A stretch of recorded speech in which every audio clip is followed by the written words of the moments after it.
Fam,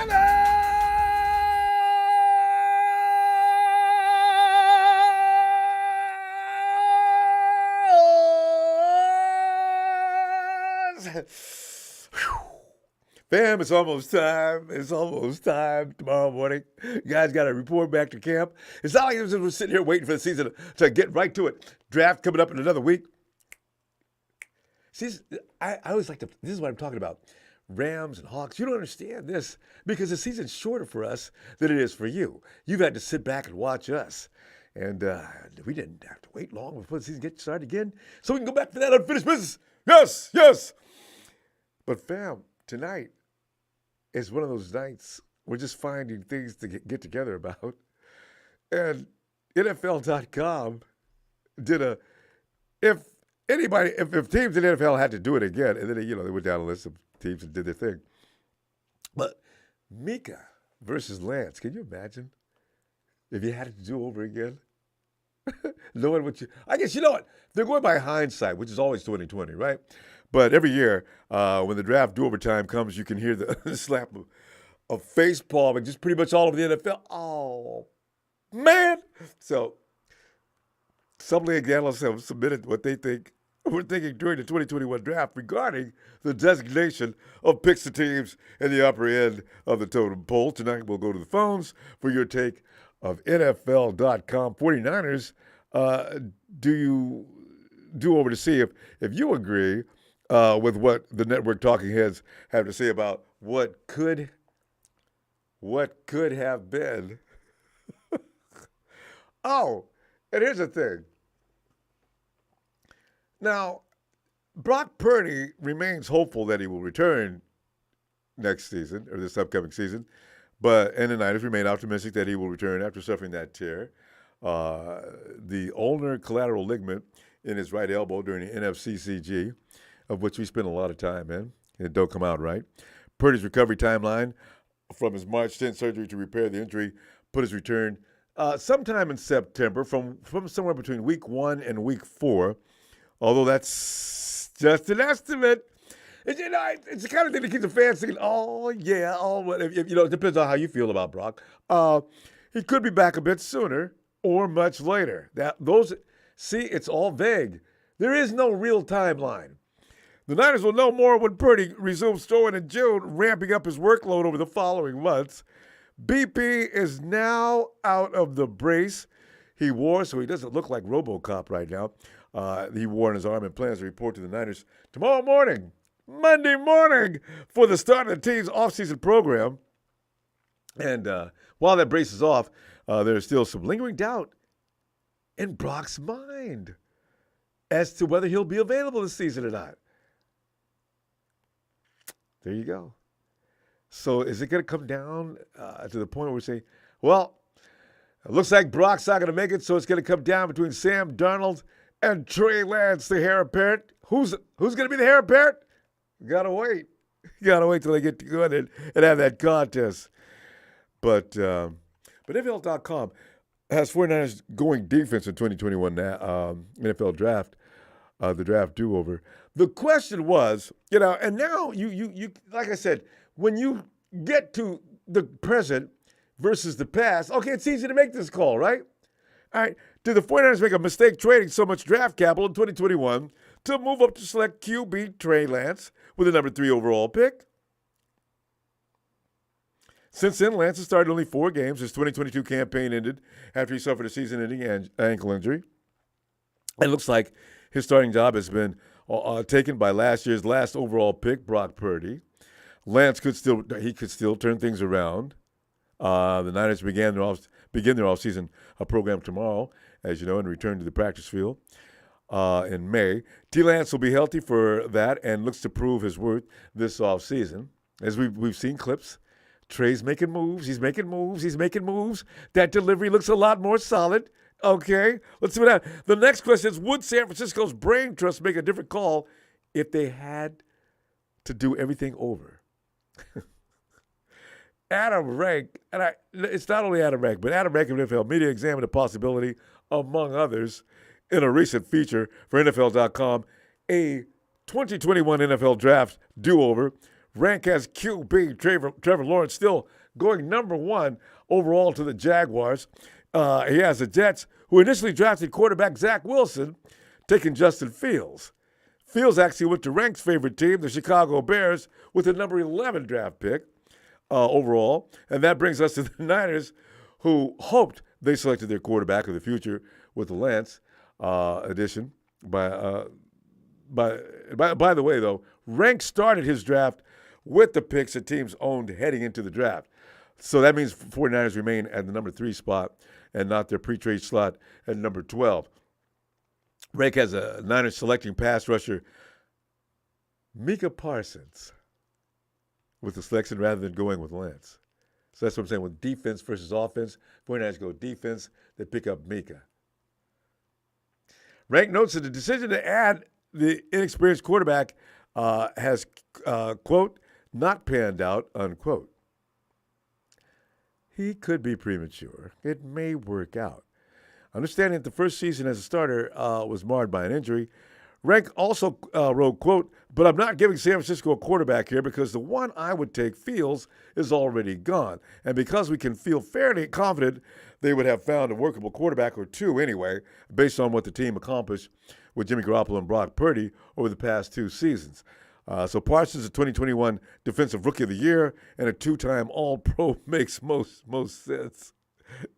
Can you imagine? Micah Parsons in the 2022 NFL Defensive Player of the Year. You know how we're trying to find this guy to work alongside Nick and make comparable bookends? That would have been it. It's over. You got it. You need not look any further. You can work on every other position on the field. But, that Micah and Bosa would have taken a lot of cash at some point. The Niners have been trying to build a formidable twosome along the edges of their D front since trading for D Ford, which proved to be a huge mistake. Lance does end up getting drafted, though, in the top 10 and Rank's top do-over. Rank has the Denver Broncos selecting Lance with the number 9 overall pick. Rank continues by saying, quote, we haven't really seen enough of Lance to say he should be a top 10 pick, but then he did nothing to disqualify himself during his brief appearance in 2022 before going down with that ankle injury, unquote. Rank has also said, safety Talanoa Hufanga, number 7 overall to the Detroit Lions. Can you imagine? I do wonder, was it Coach? Hufanga was going to be Hufanga no matter what, because picking him up at the 5th round was just an absolute steal. I kind of felt that way, but I wasn't sure why he got picked up that late. It was a mistake. The NFL just screwed up. Hufanga finished second in NFL season by earning Pro Bowl and first-team All-Pro honors.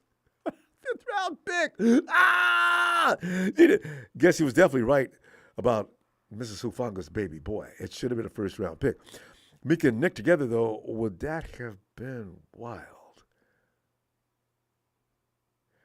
Fam, question 9. Would you change anything about the 2021 draft if that were possible, or just leave that alone, or any other position, any position in the draft? Would you have, now that you know, how would you have changed it? Because I wasn't really for a quarterback that early. I knew they were going to have to, though. You can't draft with the 3 for anything else but a quarterback. But I still have to think about that tight end that's over Atlanta. Tony, every time I talk to you about it, Tony never acts overwhelmed by having one of the better tight ends. Probably could be that's a generational looking player, So I keep wondering, man, we'll see.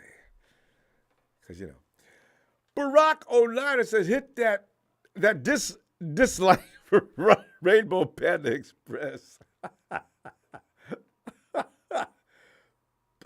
Barack was gone for a while with these comical shots. I was going to make a show. I had some things to say earlier anyway about the well, we're gonna reveal the show picks. I'm waiting for show to have one of those sudden connections.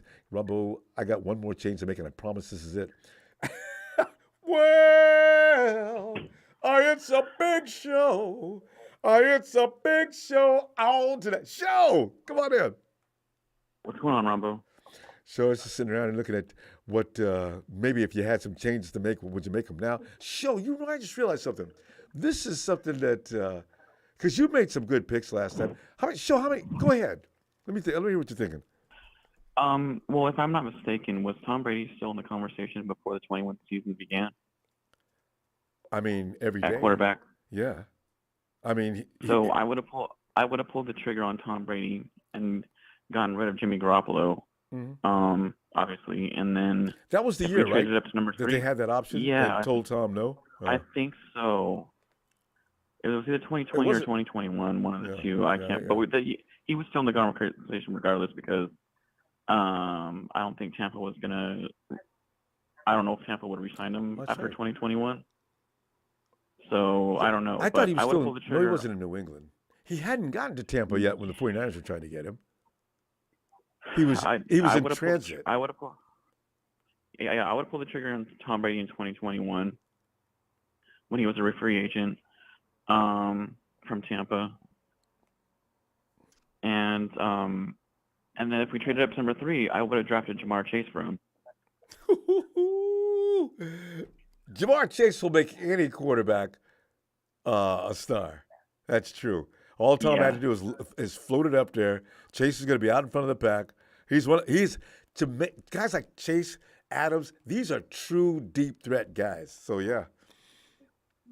And then I would have moved off of an offensive player that would have gave us a first-round pick, either an Ayuk or Debo, and drafted a quarterback then in the mid-teens. Yeah. Given one of them to a wide receiver team, and drafted a quarterback to sit behind Tom Brady for the next 2 years. I think that would have been Mac. That would have been Mac Jones. I was going to say enter Mac Jones, right? Because if anybody's going to look like Tom Brady at that point, it probably would have been Jones. Yeah, and granted, Mac had a great first year. His rookie year, he led the Patriots to the playoffs and was voted in the top 100 amongst his peers. Went to the Pro Bowl as an alternate and went to the Pro Bowl as a player. I mean, and to learn behind Brady, the talent is there. Yeah, and learning behind Brady would have elevated his game even more. Granted, he didn't have a great year last year, but people tend to forget that Matt Patricia was calling plays as an offensive coordinator when he has no experience as offensive coordinator. He's a defensive coordinator, Yeah. So I would have definitely changed that pick last year to Jamar Chase. I mean, the dude is just phenomenal. He's better than he would have been a safe pick at number 3, I think, and then waited, and then obviously wait till like the mid-teens, like I said, to get a quarterback then. That's the only thing I would have changed. Looking back at it, because did the Bengals pick up T. Higgins in that same year? No, T. Higgins was 2020 COVID year. Oh, okay. Because I mean, Jesus Christ. So, yeah, I mean, any change on the 49ers that you would like to made? You got Tom. I don't know what they were. I don't know what they were thinking of Micah Parsons. We already have Fred Warner. We don't need Micah Parsons. Yeah, what is Micah anyway? Is he a linebacker? Or he's an OLB though, right? He's an OLB DE. Yeah. You're not going to put. Fred stays where he is. Micah is like something like what, Dre Greenlaw? How do you? Oh, wait a minute. Weak side safety. Weak side linebacker. You just deployed that position more than we do now because we use so many formations. The base cover 4-3 is what we use, but that gets shifted around and manipulated in such a way that you can still. If Parsons' strength is to get to the quarterback, like Adams over in the with the with the Hawks, who is not a safety, you probably go ahead and do that, I guess. I know who you would have drafted. You would have drafted Kyle Pitts. I made that very clear going into the weeks before, I mean, I mean, we're talking about tight end all the time. For years, we were talking about tight end. I said, get Kyle Pitts, and this problem is done. So, and like Tony said earlier during his draft, that's been a weak spot of ours for years. I mean, outside of Kittle, we have nobody. we've all known this show. We've got Tyler Croft has been sent packing. Didn't we draft him, or was he on UDFA? No. He. I don't know where he was drafted, but he was never ours. He was in Buffalo for a long time, and then I think the Jets, and I don't know where else. But tight end too has been a weak spot for us. Years. And outside of Jennings is also a weak spot for us. You know what I mean? We have no depth at wide receiver after Jennings. Ray Ray's a return specialist. That's his ordeal. Yeah. But other than after Jennings, we have nobody. Yeah, we got no Jets. Danny Gray. That's why in my draft I'm bringing in competition for Danny Gray and Tay Martin, because those two are not locked in for those spots. I mean, we need depth there. And that's why I disagree with Tony's draft. Like, defense is not going to be a priority this year, I don't think, because we signed a lot of guys in free agency this year, and we only carry 3 safeties. We only activate 3 safeties in game day. I worry about Gibson though. And we carry 5 corners. Game day as well. So you gotta get somebody up to speed before next season, though. If I could bring somebody in and work them now and get them acclimated to the system, Gibson's probably not going to be with us next year. There's not going to be anybody as good as Gibson in the draft by next year. We have a first round. We have a first round pick next year. So yeah, I mean, you don't have to worry about that. So they'll be plug and play player. And there's always free agency too, like to fill that void, an experienced safety. You just give up the first round pick for him. If we could have another or vice versa. CMC moment in mid-season, oh my God! That's why I wouldn't be opposed to trading for Buda Baker. I mean, I know they probably won't trade him within the division, but I mean, it's not going to hurt us, So Buda give him a second next year, and then one of our fifths this year. So. Yeah, Buddha's. These guys are asking for trade, not necessarily going to get it. I mean, the Cardinals are going. I think D-Hop is said enough that they might go ahead and trade him. But Baker did pretty much the same thing. So yeah, there's going to be guys out there available. True. Definitely. So I mean, yeah. That's the thing. That's the main thing I would have done differently. Is if we would have pulled the trigger on Tom Brady, I would have definitely traded up to 3 and drafted Jamar Chase for him, and gotten rid of one of our players, offense or defense, for a first round pick late for mid first round in the teens, and drafted Mac Jones or Fields if he was there. Yeah, if you're still gonna draft a quarterback, or wait till the second round. Jones wasn't going to fall in the second round, but you got to get ahead of the Patriots. Yeah, because they were going to pick up. That's pretty much what this is my favorite time of year. It's like Christmas again. I mean, Show loves him some draft. All right, Show. Thanks, fam. Oh my God, you have no idea. All right, take care. All right, shout out to everyone. All right, good night. See you Wednesday night show. And Barack, only big showmaker that mattered was.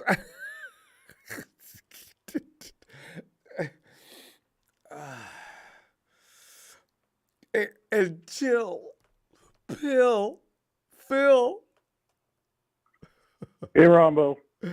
Phil, we're looking at what we do this over. This is the woulda, coulda, shoulda show. Yeah, right? Exactly. And I always see these all the time. I never pay much attention to it. So, you know what? I'm going to throw this at everybody tonight and see what they think. It's easy to do. I mean, anybody can do it. The Niners never would have drafted Micah Parsons because the Niners go for character guys. And Micah Parsons at the time, out of Penn State, had a lot of baggage. And so, they went with what's his name from Alabama, and they learned from that lesson. So they never would have drafted Micah Parsons. It would have been somebody else. And you're right. Jerry Jones does not care. Jerry Jones had more bad guys on that team over a 3 or 4 year stretch.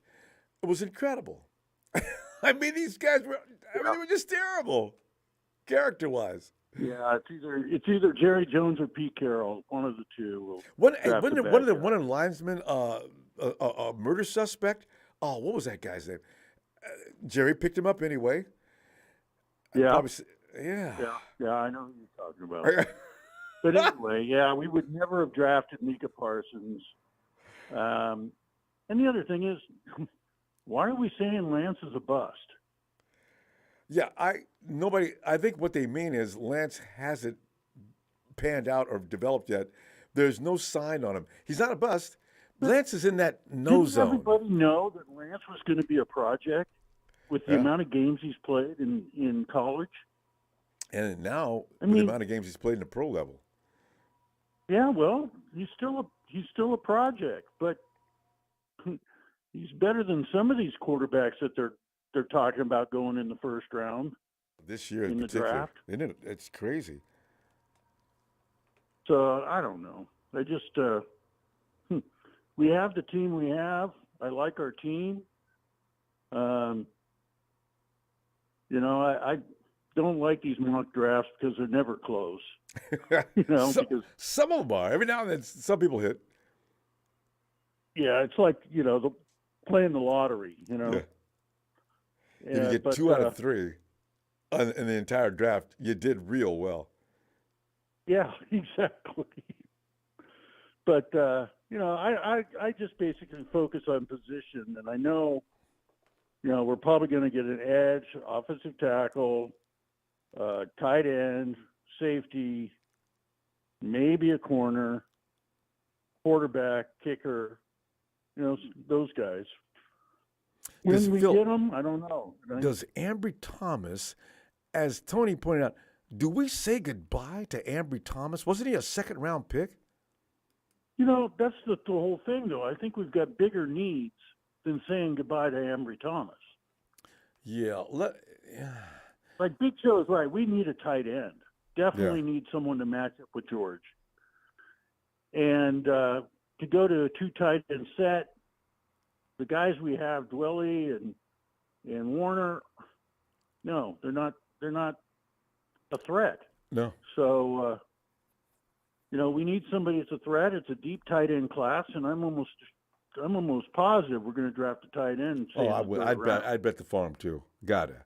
There's just too many there, and this is the year you go for that position. We do need another edge for depth. We need an offensive tackle for depth in case McKivitz can't make it. And I would think that we may trade next year's a 3rd rounder, match it up with the 3rd rounder we have this year, and move up. Because we've got 4 third-round picks next year. That's too many.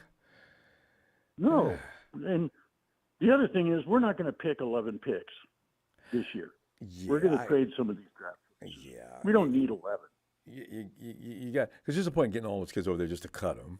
They're not gonna beat out. The team's too strong. You have to pay them, so you got dead cap. Oh. Because when you draft them, you have to pay them. Yeah. So versus an undrafted free agent that hit, those are the best. Because then you can put, you keep them for a while. Yeah. So those picks are mostly like cash for this year. Because the 49ers, how many do you think they're going to take, though? You think 3 or 4, maybe? What, draft picks? Yeah. Because the 49ers usually hold on to everybody they pick in the draft. Maybe 8. About up to 8. Okay. So you're going to get rid of some players this year, too, then. They're currently on the roster, or have been. Yeah. And it depends upon who's available in the 3rd round or who we can trade up to get. I'm sure they've got a few guys in mind. Yeah, and those guys are going to make the team for sure. Please don't be a running back. Will make the team. Yeah. Well, I think we could use a speed runner. Yeah.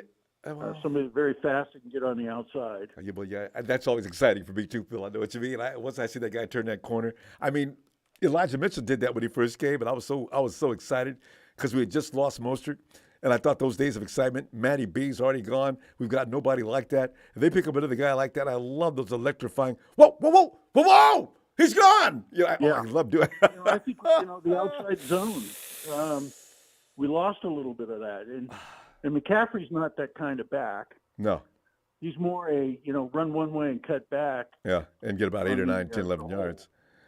But we have nobody that can, like Mostert, that could just, you give him a pitch and he gets outside the tackle and he's gone. Show him the hip, but his body's on the other side of his frame, and they just missed, and Mostert's out of here. Matty B, same thing. If he got out in the open and you didn't catch him before he crossed the line of scrimmage, stop running. Don't hurt yourself. You're not going to catch him. Yeah, I remember Matty B on that first play from scrimmage against the Browns on a Monday night. I mean, he hit that hole like a bolt of lightning. But anyway, I could see us drafting that, but I could see us trying to get a guy in the 7th round with one of those 7ths, push it on a running back. Mistakes are made every year, Phil. Somebody's going to miss. The 49ers are watching closely. I think we've got too many needs to go for a corner early. I'm thinking tight end, offensive tackle, and edge if you can get one. Those are the priority picks, I guess. Yeah. Or just a great offensive lineman that's got versatility. Like Tony was pointing out, I think the 49ers do like to look in that direction. They want you to be flexible as an offensive lineman, which sometimes works against us because if you're not a specialty lineman, like a center. It's nice to have a flexible guard center guy, and I think we got that with the guy we got from New York. Yeah. I know what you mean. He's going to be the new Brunskill. Joe, whatever his name is. But, and Brunskill was that guy before, but we definitely need a tackle, a legitimate tackle.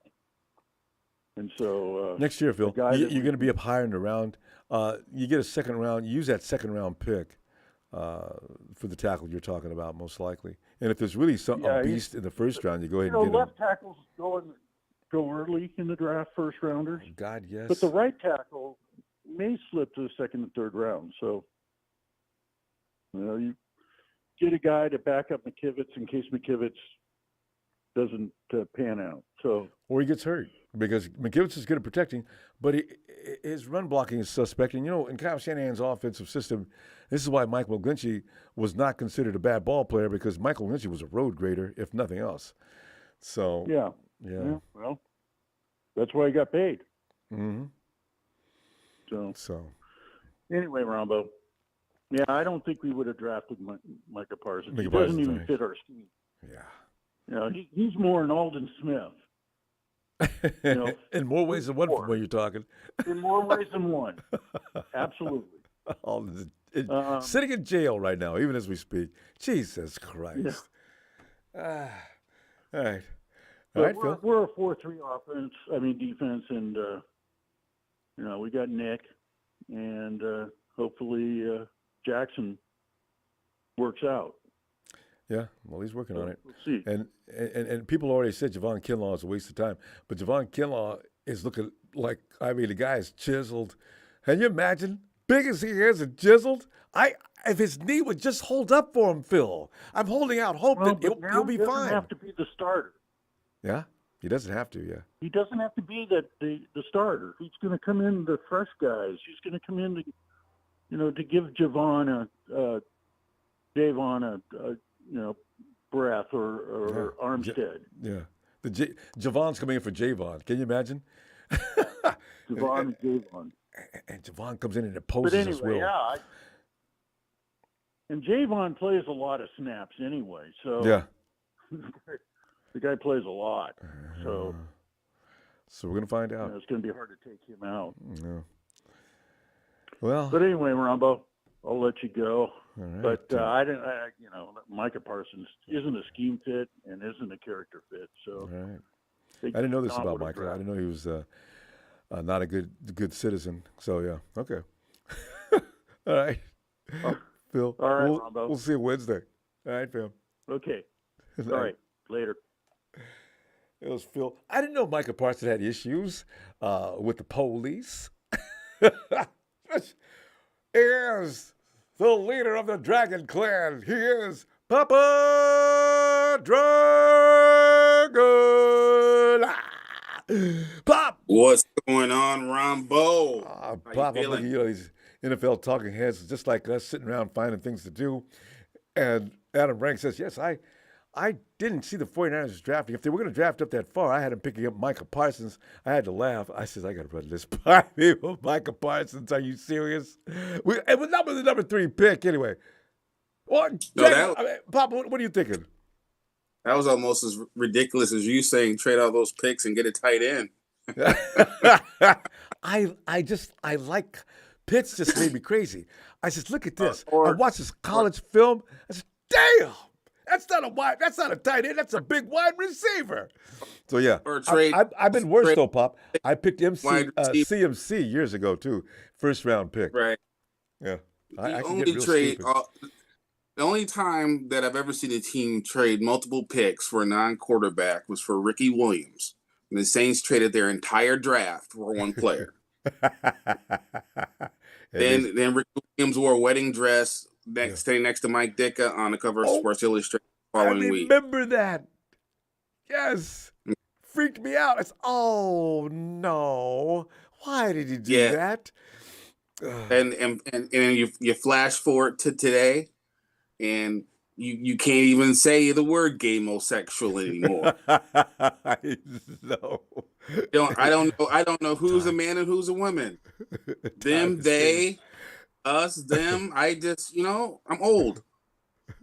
I'm old, Ronbo. I'm old. The thing is, the evolvement of the human race, I can't wait to see where we're at in another 10 years. Like you're saying, I'm just saying, just in general, nobody would have flinched. Yeah, just in general, man. It's like if you look at the realistic situation, which is you trade all those picks for a quarterback. The real question is which quarterback at number 3? And are you going to choose Zach Wilson or are you going to choose Trey Lance? That's the only options you have that are realistic. Period. Now, remember, Zach Wilson's offensive coordinator has been fired. I love Justin, but he's gone based on the guys redrafting. Okay. Justin was my pick, but it's the same flaw as like when people do their mock drafts. And just like Big Show. Big Show had a hell of a spiel, but it was common sense. 49ers don't do common sense, Ronbo. I mean, Tony out in Australia, I know you enjoyed that one. Go ahead, They Bob. don't. They do their draft board. Every team has a draft board. They don't draft on need. They draft on their board. So when they set the board up, and I've seen it happen. I've been in the room when they put together a draft board. And I'm asking questions. Well, why would you put him there? Oh, this is our draft board. This is how we see him fitting in with our organization and his impact within a couple of years. It's a lot more than goes to it than what we need. A team will draft based on their draft board over need every single time.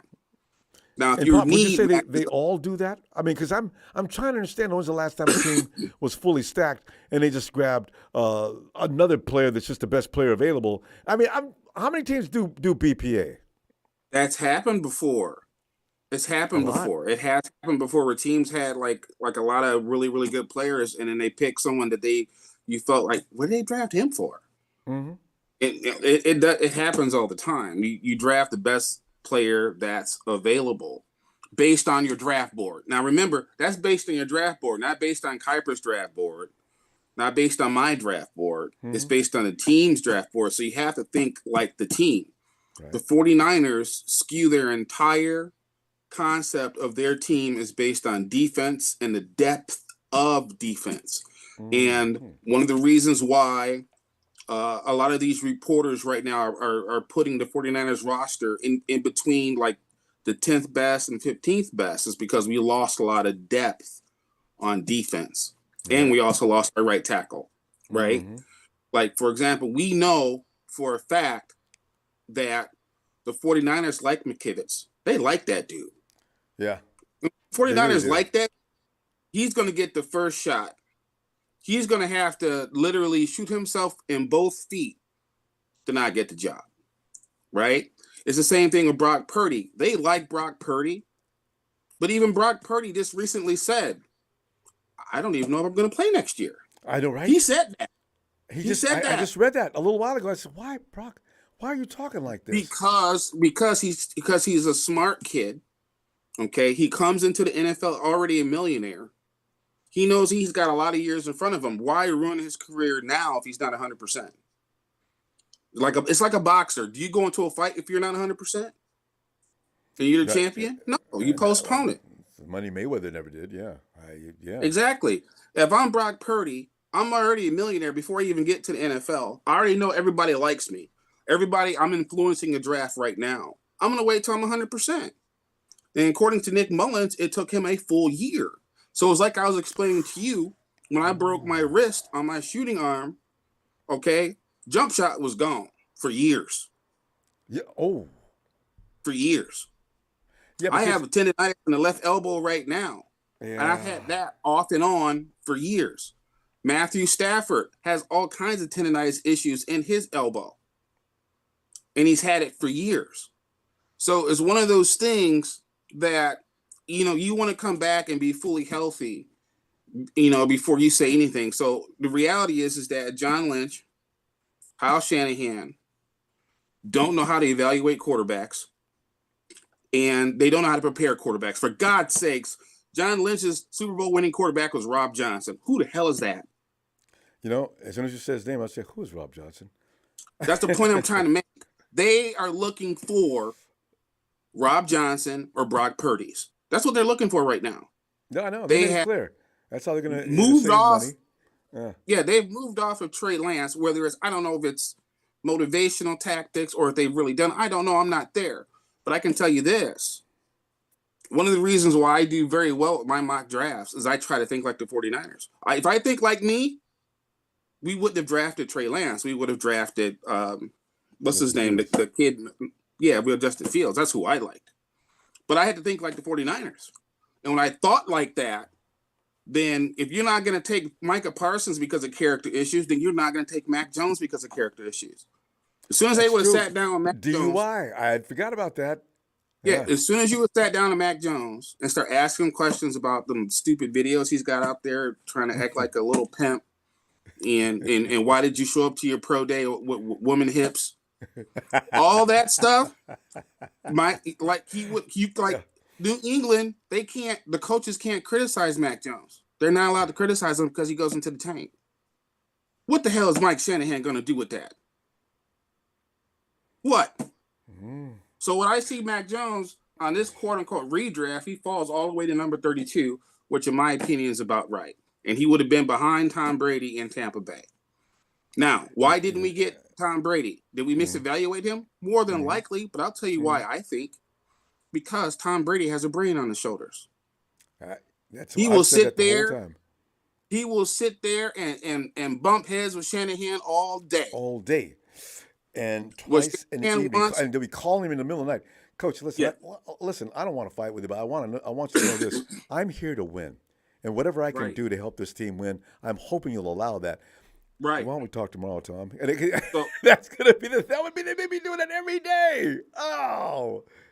So when a certain quarterback tells reporters, I think I'm going to San Francisco, then that means they've contacted him. But they've arrogantly said, yeah, we're thinking about you, but I'm going to go to Cabo. And the Rams jump all over Matt Stafford. Yeah. So he said that, and that was tweeted out, that Stafford thinks he's going to San Francisco, and then he's at the Rams. So the play wasn't Tom Brady. The play should have been Matt Stafford because you keep him away from the Rams and you improve your quarterback position, right? Mm-hmm. And you probably are the one holding up the Lombardi Trophy because he's the play because Matt Stafford is a meathead, like Jimmy G. He's a meathead, and Tom and Shanahan can rule over a meathead all day long, or a young kid like Alex Smith. I mean Trey Lance and Brock Purdy. Yes, sir. Yes, sir. Yes, sir. Yes, sir. And yes, sir. Mr. Kyle Coach, and you're right, because Kyle was actually in Mexico. As soon as he found out the Rams and McVay were getting together with Stafford, They blew him what's Kyle off. doing? They blew him few off. hotels down? It's arrogance. It's look, we're to San Francisco. He's got to come to us. There ain't no place else to go but us because we are the best team in the West, baby. We are number one. We are the 5-time Super Bowl champion. Where else is he going to go? The Rams. Why would he? Yeah. That's arrogance. Makes no sense. Yeah. That's what arrogance does. That's what arrogance does, Ronbo. So, in my opinion, overall, there's only 2 quarterback choices that they take at that spot. And that's going to be Trey Lance or it's going to be Zach Wilson. And I didn't like Zach Wilson because I thought the COVID year overblew his value. I thought he could throw the ball, but I thought he was just as much of a project as Trey Lance. He's going to have to sit. He's going to have to watch. Well, how much are you going to learn by watching Jimmy Garoppolo? You're going to learn every bad habit in the book because Jimmy Garoppolo throws with poor mechanics, throws all arms, does most of his work in the middle of the field, doesn't throw the ball down for the open receivers, and then makes stupid, the blue screen of death air mistakes when he could just throw the ball on the ground or just go down. Yeah. So that's what Trey learned. Trey probably learned more from Brock than he did from Jimmy. And then, of course, when in the offseason, you can't get a hold of Jimmy. Anybody hear from Jimmy? Come on, I left Jimmy 10 messages, Coach. Jimmy is pimping and playing. You know what I'm saying? Jimmy's got other things he's got to tend to. Yep. So all the callers were excellent tonight. Everybody made excellent points. I'm going to give shout-outs to Big Show, shout-outs to Chill Pill Phil. Valid comments. I can't refute them one way or the other. I thought they both had very, very good. I disagree with both of them, but they both had good points. Yeah. But again, we could have had Tom, but we didn't want him. We could have had Stafford. We were being arrogant. And we thought we were just going to get him on Monday. And then Rams was like, "Look, man, let's get this done. Here's the money right here's my check. But what do you need, man? What do you need? You need women? You need some cars? What do you need? What do you need, man? We're gonna bring you down." They are all over that NFL shit. Hustle. All over it. I'll give my best to Bam and Boom and Mama Dragons. I'll be back Wednesday. I hope so. Ronbo. Can't wait to see you. Shout out to production. Please like and subscribe to Ronbo Sports. And remember, we got the Rams back because we did get CMC. Oh, that's right. That's even better than Stafford. I really don't think so. which we should have just drafted his ass in the first place instead of that other. Again, remember, I told you the Niners board is skewed towards defense, not offense. I know. And lastly, one more thing. Here in Tennessee, Nashville, Tennessee, we want the best quarterback from the 49ers, and that ain't Trey Lance. That's who we want. You know who we want in Tennessee? Who do you want? Kyle Shanahan. That's who we want. That's who the Nashville people want. They want Shanahan. They don't want nobody else but him. Give us Shanahan, we'll be straight. It better be, because that's what it's going to be, whether we want it or not. All right, I'm just saying. All right, brother. See you Wednesday. There he goes. Yes, Papa D. And here comes Tony to put an exclamation point on everything Pop just said. Tony. Ronbo. Well, Tony. Ronbo, I have a mock draft for you, a quick one, but okay. This phone call, ladies and gentlemen, is for comedy purposes only. But what we're going to do is we're going to rearrange the front office before we go to this year's draft. So what I'm going to do is I'm going to trade Kyle for 2 first-round picks this year and 1 first-round pick next year. And the deal with that is that he has to, the contract states that he has to serve at least 12 months under McVay, and he's not allowed to talk back to him. All right? Which leaves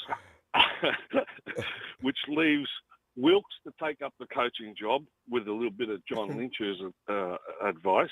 Yeah. I'm bringing in Tom Brady as the offensive coordinator. Oh, he could be a player coach. I'm also bringing in Joe Montana and Steve Young, which will be on opposite ends of the field just in case they get into a scrap until they learn that they're training people for the same team. There's going to be a new mission statement in the locker room, and it's going to be the old Bill Walsh one. We will not be out-hit by anyone. And underneath that will be in the fine print, hit like you've got balls, not like you're wearing a skirt. And the person in charge of all that training is going to be Ronnie Lott. All right. And I'm also finally bringing back Joe Staley for the Joe Staley Show pre-game and post-game. Oh, I know. Wasn't that fun? Oh, God, I used to enjoy that. Oh, man, that was good. I miss it now that you mention it. Oh, shit. Yeah, there's because hindsight's always, you're going to be perfect when you get back. But the thing is, when what's his name and said, you take Micah Parsons in that draft instead of Trey Lance, and that would be all about defenses, which is what Adam Rank was actually referring to. Instead of going offense, 49ers go defense, and they pick up Micah. I said, I didn't know Micah had social issues, but the thing is, putting Nick and Micah on the field. And by the way, the conversation for a while was which one is going to get Defensive Player of the Year, and Nick finally pulled away at the end. But they were neck and neck for a while. Can you imagine? They're on the same team with D'Amico and Kasurik. Good God Almighty. Yeah. I mean, I was thinking about what Papa Dragon said about Justin Fields, and I could be, talking shit right now, Ronbo, but I'm of the belief that he might have been on a lot of teams' radar right at the top of the draft when he at the beginning, until including the 49ers, until most of the teams found out that he had schizophrenia, and then they just thought, well, he's got an illness, he might have a fit on the field or whatever, and his stock started to drop. But the poor kid even came out and publicly said, look, mate, there's nothing wrong with my problem. I've never, ever had any problems on the field ever at all. And I honestly believe that a lot of teams bypass that kid because of that. I do too, because I thought about that, and I says the reality is teams are going to actually believe, because they don't know nothing about the medications or whatever it is, they're going to actually believe that he's at a risk. And I think they did. Because he's better. Well, how much of a risk? Well, they think he's going to be when he's told the whole world that he's never had any problems, you know what I mean? Yeah, well, ignorance runs deep with a lot of people. They're not going to understand. They're just going to think. It does. Yeah. So, and when you got I think Papa Dragon corrected me once before, multi-billionaires whispering in your ear, saying, no, you won't do that. You will do this. Well, then they're the ones writing the check, so you've got no choice but to listen. You know what I mean? And remind everyone that he has not had any fits or convulsions or spasms during the middle of a game. So, he's told the truth. And they were going to say, well, it hasn't happened yet. Well, he's been in the league for how long, guys? I mean, come on. If you passed on because you were concerned about that, you screwed up. Yeah, what I'm most excited about this season is, one, I can't wait till everything starts rocking and rolling, but I'm really, really, really keen to see Wilkes' take on our defense and who he's going to choose and what kind of players he wants. And is he allowed to pick and choose, and has he got that much of a leash? Because I think that's going to be one of the most interesting parts of this team this year.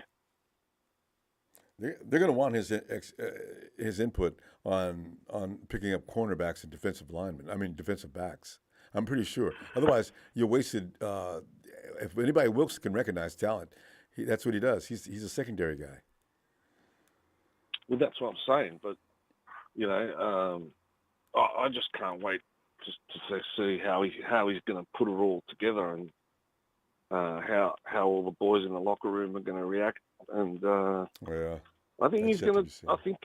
I don't think we're going to miss a beat. You know, it might be a little bit different, but it'll be extremely interesting. And you know, when you don't know anything about something, it just keeps playing on your mind, and that's the part I'm really, really, really eager to see, especially, you know, in the first game when they run out on the field. I know, right? Oh, hey, Tony, that's a good point.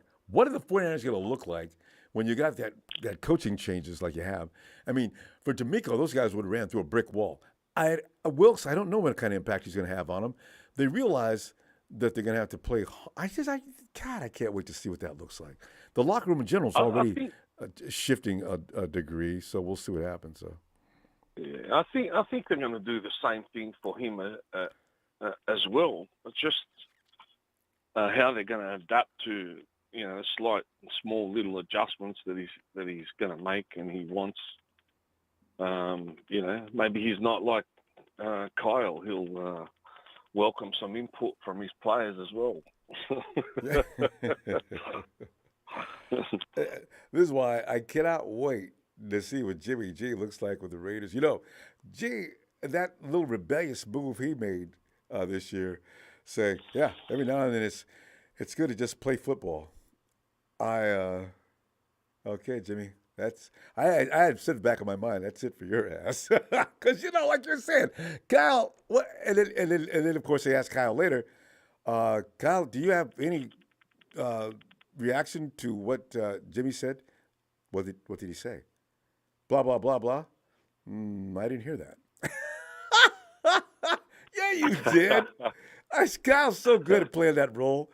Yeah, I'll get his ass later, but you guys won't know anything about it. Well, you know, everybody's going to be watching the Raiders, if not the whole game, but the highlights. I know I will, just to see the difference Jimmy makes to a team without Kyle's shackles, I suppose. Yeah. You know what, Tony? It also concerns me. Remember, Jimmy G came in 2017. He was just a gunslinging gangster out there, right? Now you look at Brock Purdy. The same thing. Brock came in this past year and ran down the stretch. It was just kicking ass. He made some plays that Kyle even said something about because he took the wrong read, right? But I said, you know, next year when Kyle gets him in the room and says, "Listen, okay, here's what we're gonna do. Pay attention here, here." And this is your read. Now you draw the play up again and do what I just did. I said, you know, Kyle, your options aren't always. You create vacuums with those plays. I think sometimes the quarterback can actually see that better than you can from the sideline, or better than you can imagine. This is the way a quarterback's mind works. If he's any kind of a quarterback, are you going to put that restriction on that quarterback? A lot like what you did to Jimmy, because people still think Jimmy G can't play football. But I know for a fact, I seen him when he was playing with the Patriots, and we saw him in 2017. Jimmy Garoppolo could play football, but he's also a soldier that does what he's told, and that was pretty much his downfall with the 49ers.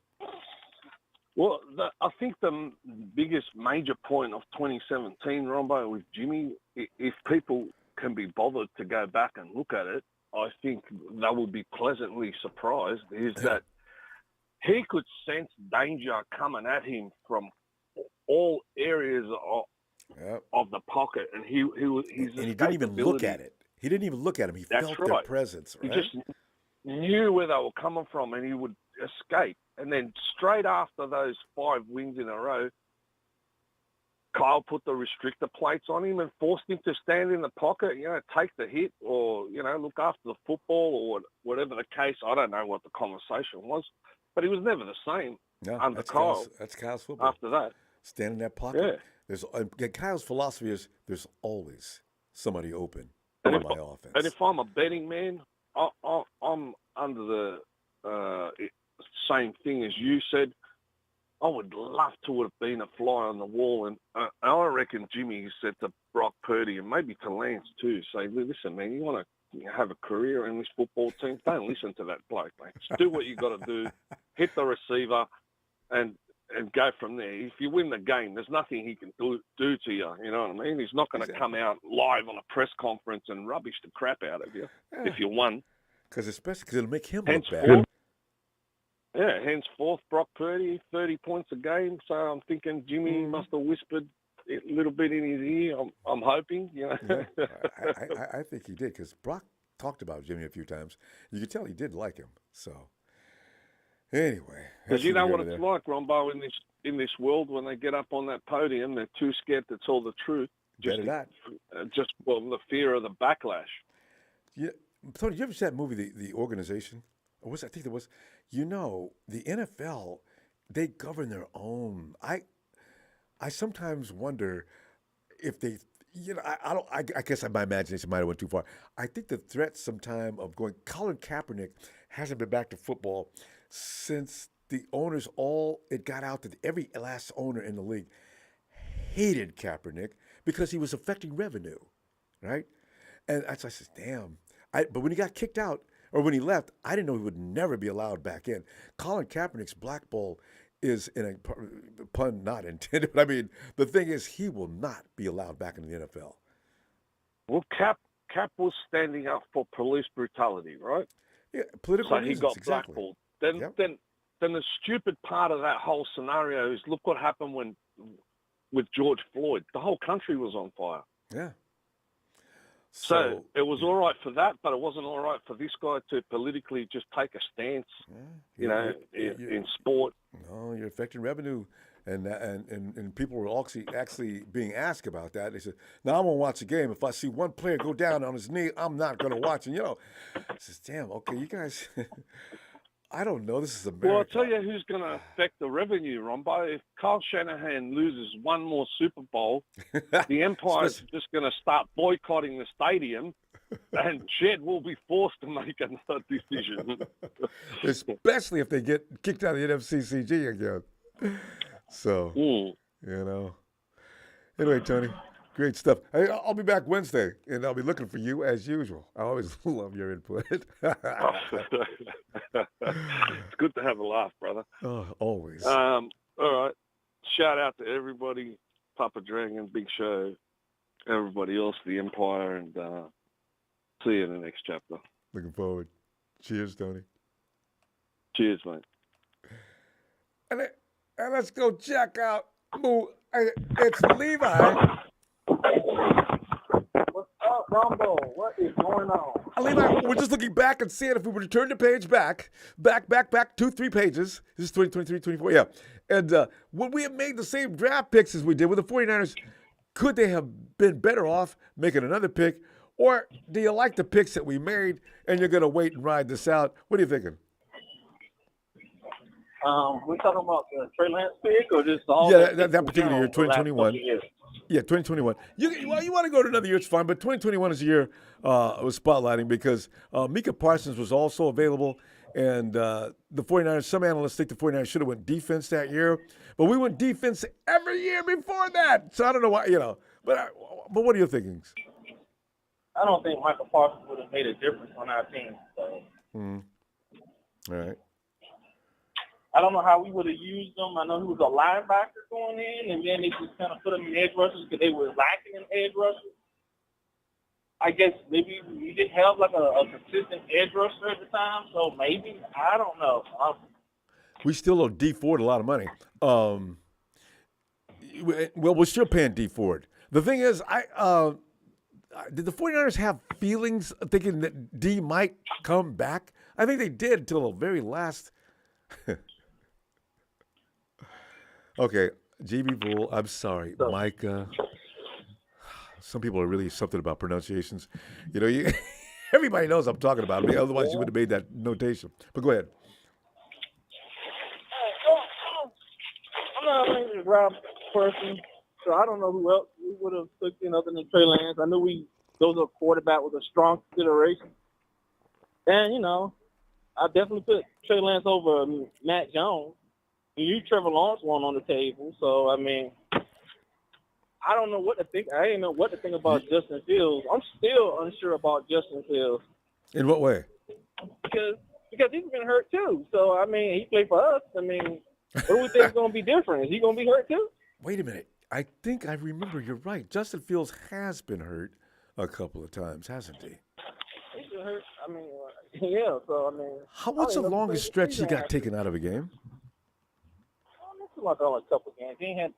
I don't think he had too many season ending. Nothing close to the end of the season. He got hurt.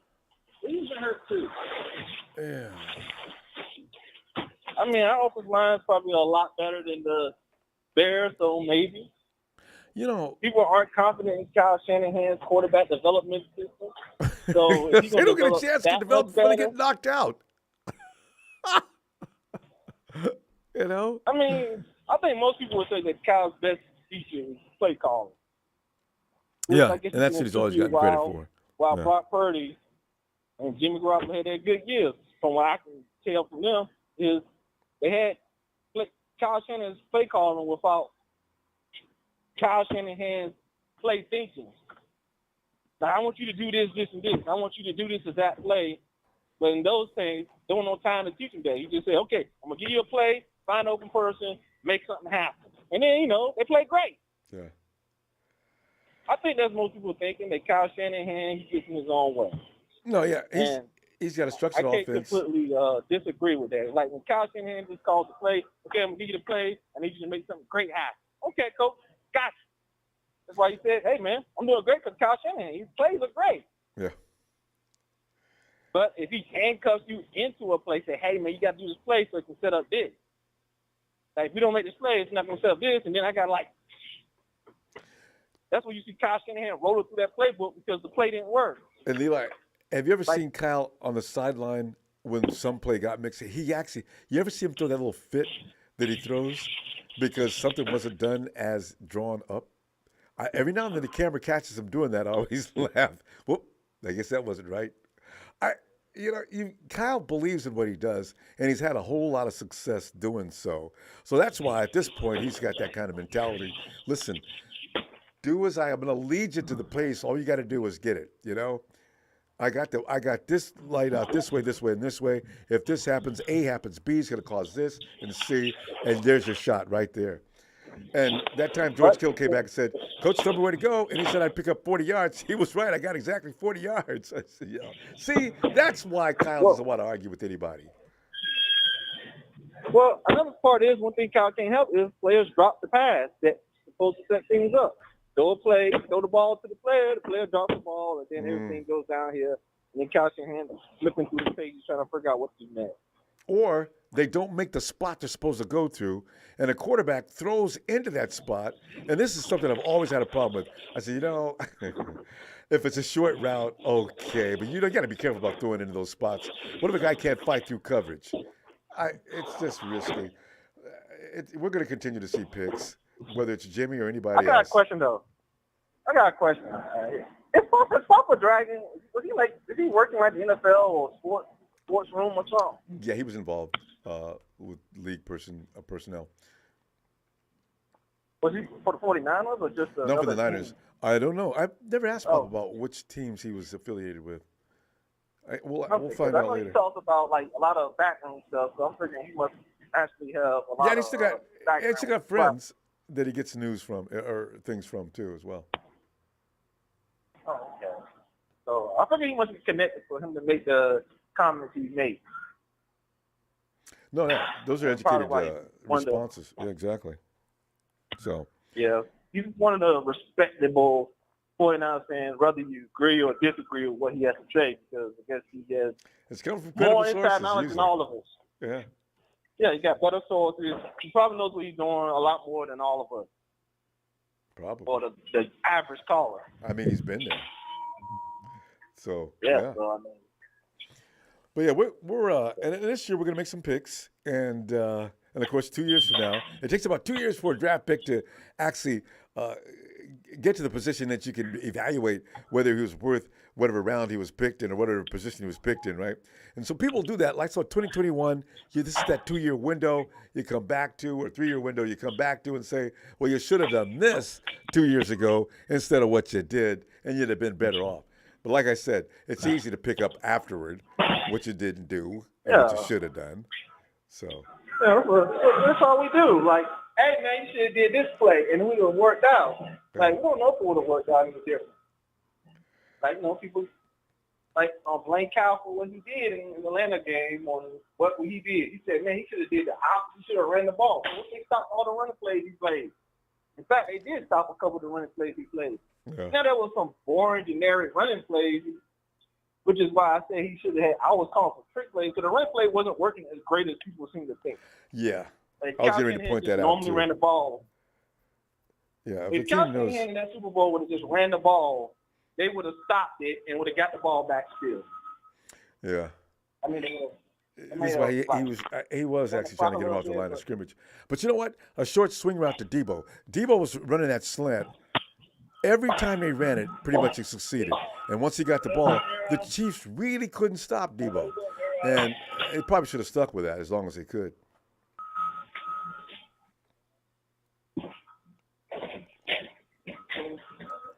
Levi?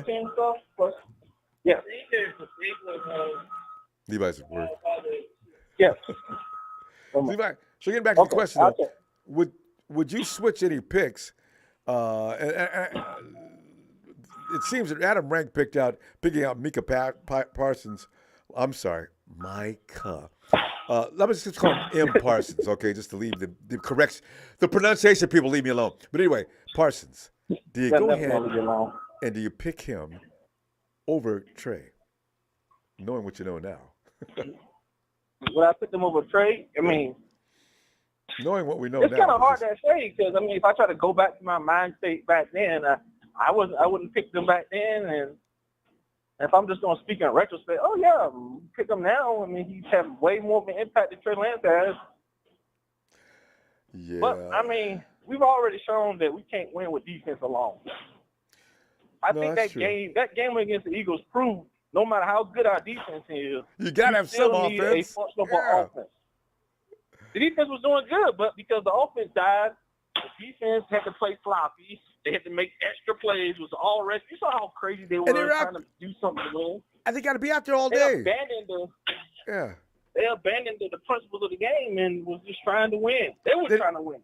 They didn't have a choice. When I first said the defense, their job is to win the game. That's not their job. Their job is to prevent the other team from winning. Yeah, Levi, that's it. But you they're don't have a already choice winning. now. Yeah. That's why I never get the person that said the defense job. I think the coach was just trying to motivate the defense. Like, okay, the thing is, your job to win the game. You know, the thing is, if you don't lose your if you don't lose your quarterback period, not just your starting quarterback, if you don't lose your quarterback period, you can still launch some kind of offensive. And I think that's all you really need with the defense the 49ers had this last year. That defense was really difficult to deal with. And now, but if they're out there all day and you don't have any offensive attack, well, of course they're going to get killed. They have to. Let's think about it, Ronbo. When we start winning our record, our offense starts playing better. They start clicking better, doesn't it? Yeah. That's why last year was the first year. Ronbo. Defense is important. I love defense, but what do you always say? It's an offensive league. It's designed for the offense. So while the excellent defense, you still need a functional, at bare minimum, offense. That means your offense has to make plays. They have to score points. They do, but the you don't want to get not going to score. All you can expect is maybe one touchdown from a defense. No, but you don't want a shootout. So I don't want a raggedy defense either, though. They've got to be able to make stops. I mean, otherwise you are going to. My only point is going to win. You still need an offense. Yeah. I'm not going to disagree. I like our elite defense. I just said we need a functional offense that can score. And when we lost the offense that could score and the defense said, well, I guess we got to make something happen. Otherwise, we're not going to win. Yeah. Then we saw what happened. Yeah. You're not going to have – you can't run wildcat it so many times. But, Levi, I'm going to let you get back busy, whatever you're doing there. And I'll tell you, I'll be back Wednesday. All right, Ronbo. Yeah, I won't be working on Wednesday, so I can give you my full attention, and you can get the full Levi experience. We haven't had that in a while. All right, Ronbo. Have a great day, and I'll see you next time. Looking forward to it. Night, fam. Hey, Bethel.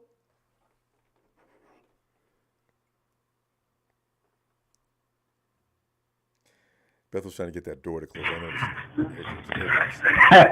Hey, Ronbo. Hey, Bethel. So we're talking about, since the season hasn't started yet, and there really is nothing to get into, so just hanging out. 2021, the do-over night. This is what we're doing now. And if you had a choice, and you did, of several different players, it doesn't have to be Parsons versus Lance. It could be any number of people versus Lance. 2021, what would you do now different? And I said, okay, maybe not Parsons. When I was reading it, I don't know Parsons, but you know what? You might have got Justin Fields or not. Kyle wanted, what's his name over in New England? But Jones, I don't know that anybody wanted Jones, and even Kyle was like hedging on it. Yeah. So, but who would you have taken if you could go back to 2021 right now and make that exchange? First of all, we probably would not traded up to third, and we would not lost all the draft picks. Why? Why? Because if Trey Lance, you didn't want him, and you're not gonna get for a quarterback, then why give up all that draft picks? Then we would have had more draft picks for last year and then the other year. Mm-hmm. So. Oh yeah, 2 years. Yeah. Yeah, 2 years, and plus we would not give up all those draft picks, and then plus it probably would have changed it up. Probably would have changed Miami's whole player base, a lot of the player base, because I forgot those draft picks. Remember, they took our draft picks for 2 years in a row. Yeah. Yeah, and they gave up, and they got Hill and some other players with those draft picks. Remember? I forgot about that. They use us to get Tyreek. Yeah, and I was actually I didn't mention this, but I thought it was stupid. But they said that we're gonna trade Trey Lance to Miami. I'm all like, Niners are not gonna be that stupid. I'm all like, you gave up all that draft pick and then to give him to Miami. And they already got a pick, and you're going to send Lance too. So we give you that pick and Trey. Oh, come on, man. Ain't nobody going to do that. No. And then plus they only have 4 draft picks. So unless they give up draft picks from next year, but to try to move up or but I don't think they'll do that. No. See, people have to understand, Trey Lance isn't going anywhere. No. He's not. He's just not. And if 49ers are going to continue to work with him, you gave up too much to just give up like that. If the 49ers get rid of Lance this year, I will be shocked.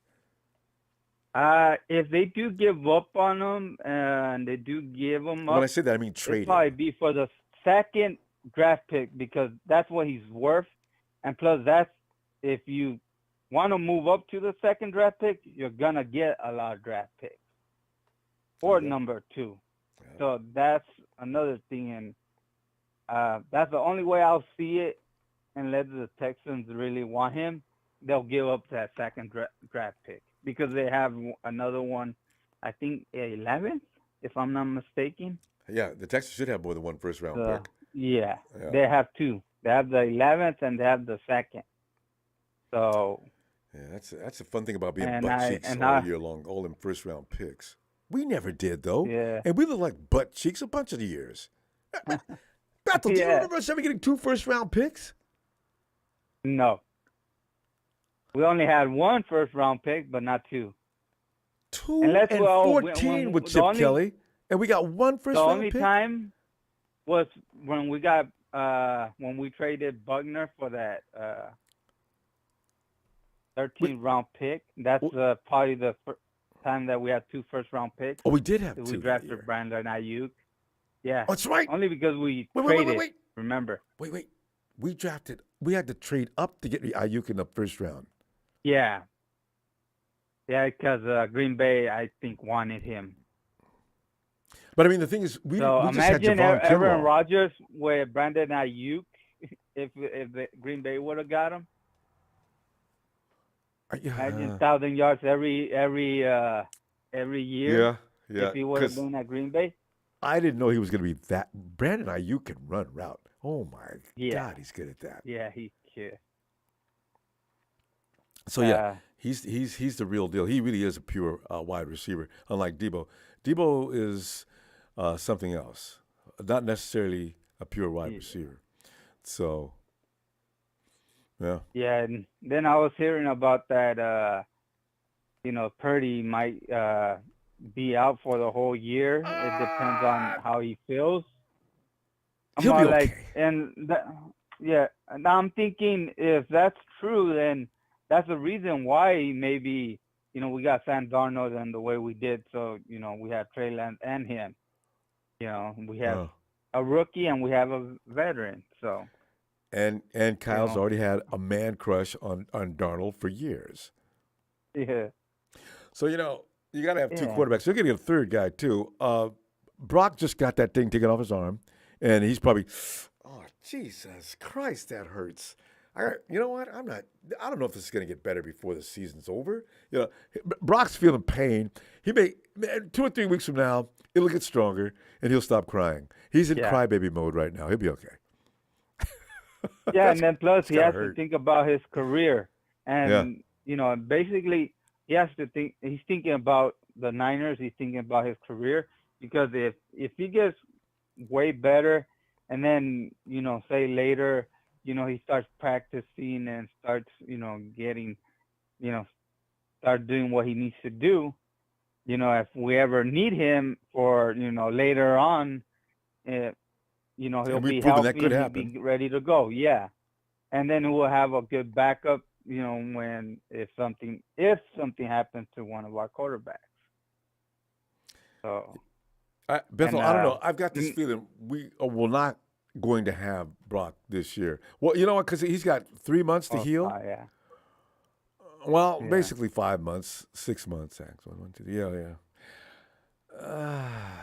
I don't know, Bethel. And I seen the Good Morning America where I think they've been hearing a lot of our shows because I think they brought up a lot of stuff that we've been saying about, is that right? Like what? Using Trey Lance as a running back, not as a quarterback. Putting Kyle out there and saying somebody put what that. Are you doing, Kyle? Somebody put that on Twitter and they were attacked. And somebody said, "Hey, how about putting Trey out as a tight end?" Oh, that's right. Put him right in the teeth of the danger he's already been in. He said, how do you guys come up with that? I'm gonna leave this post alone. I'm staying out of this. Yeah. So if Kyle's seen this, he better see. He goes, okay, you know what? Let me do better. Trey Lance, because imagine if Pete Carroll had Trey Lance. Imagine look at what he did with Geno Smith or Geno. Imagine what Geno Smith. Imagine what he could do with Trey Lance. If he used them like that. Because, Geno might have been underrated all these years. Well, in the beginning of the season last year, Geno Smith actually looked like a first-round pick. Yeah, he did. He started tailing off at the end, but he was reading defenses, getting the ball accurately to people, hitting them in stride, deep. And I said, I didn't know this about Geno. Yeah, because Geno, he did really good. He did really bad with us, but he did really good with a lot of defense. He was actually scoring like 40, 50 points on a lot of the defense. The same as Mac Jones. Mac Jones was doing the same thing. So Belichick scoring over 50 points. Yeah. Well, until they got their ass whooped by Buffalo. Yeah. In the playoffs with 50 points. They got premier receivers. All Geno has to do. Well, I got what's his name, Tyler Lockett and Metcalf. Man. Yeah. Beth, I got a feeling if depending on how far you can throw the ball, I let that thing go. Metcalf is a beast. I mean, dude, I wanted him so bad coming out of what school is that? What he's at? I said, Metcalf is my dude. I knew he was gonna be good. I didn't know how good, but Yeah, and then plus, I think we're gonna be using Gray a lot. If Trey Lance is in there, I think we're gonna be using him a lot because, he could run fast and Trey could throw that long ball, and you've seen that in the preseason. So I think that's why we didn't hardly use him because nobody could throw it to him that far. Yeah, but he's got to block. Kyle has a policy. If you can't block, this is why. You remember what's the guy who ran punts back for us? Oh, dang it, he's in with the Giants now. he was too light in the pants and he couldn't block, but he could get open downfield. Oh, Jesus Christ, what is his name? Anyway, Kyle, if you don't block, you're only going to get a limited amount of snaps. Marquise Goodwin and Kyle had a falling out. And you know Marquise Goodwin was a bullet. Yeah. You got to get a speedster who can block. But I don't know why Kyle insists on a speedster blocking. The reason why he's that fast is because he's not a physical player. Let him go deep to take the top off that defense. Shanahan, come on. That's a But Danny Gray's got one more year. Yeah. See what he does, and hopefully he has that chip in his shoulder. He shows up. Just block, Danny. Just let you play. If you got to block. Anyway, Beth, we're gonna go, and I'll be looking for you Wednesday, and just have a great weekend. All right, you too. Punch the like, you haters, and let's go Niners. Yes, most of the guys in here, we got more people from other teams. It's comical. They like the abuse. All right, Bethel. Yeah. See you Wednesday. All right, Ronbo. See you, Ron. Yo, Ellis.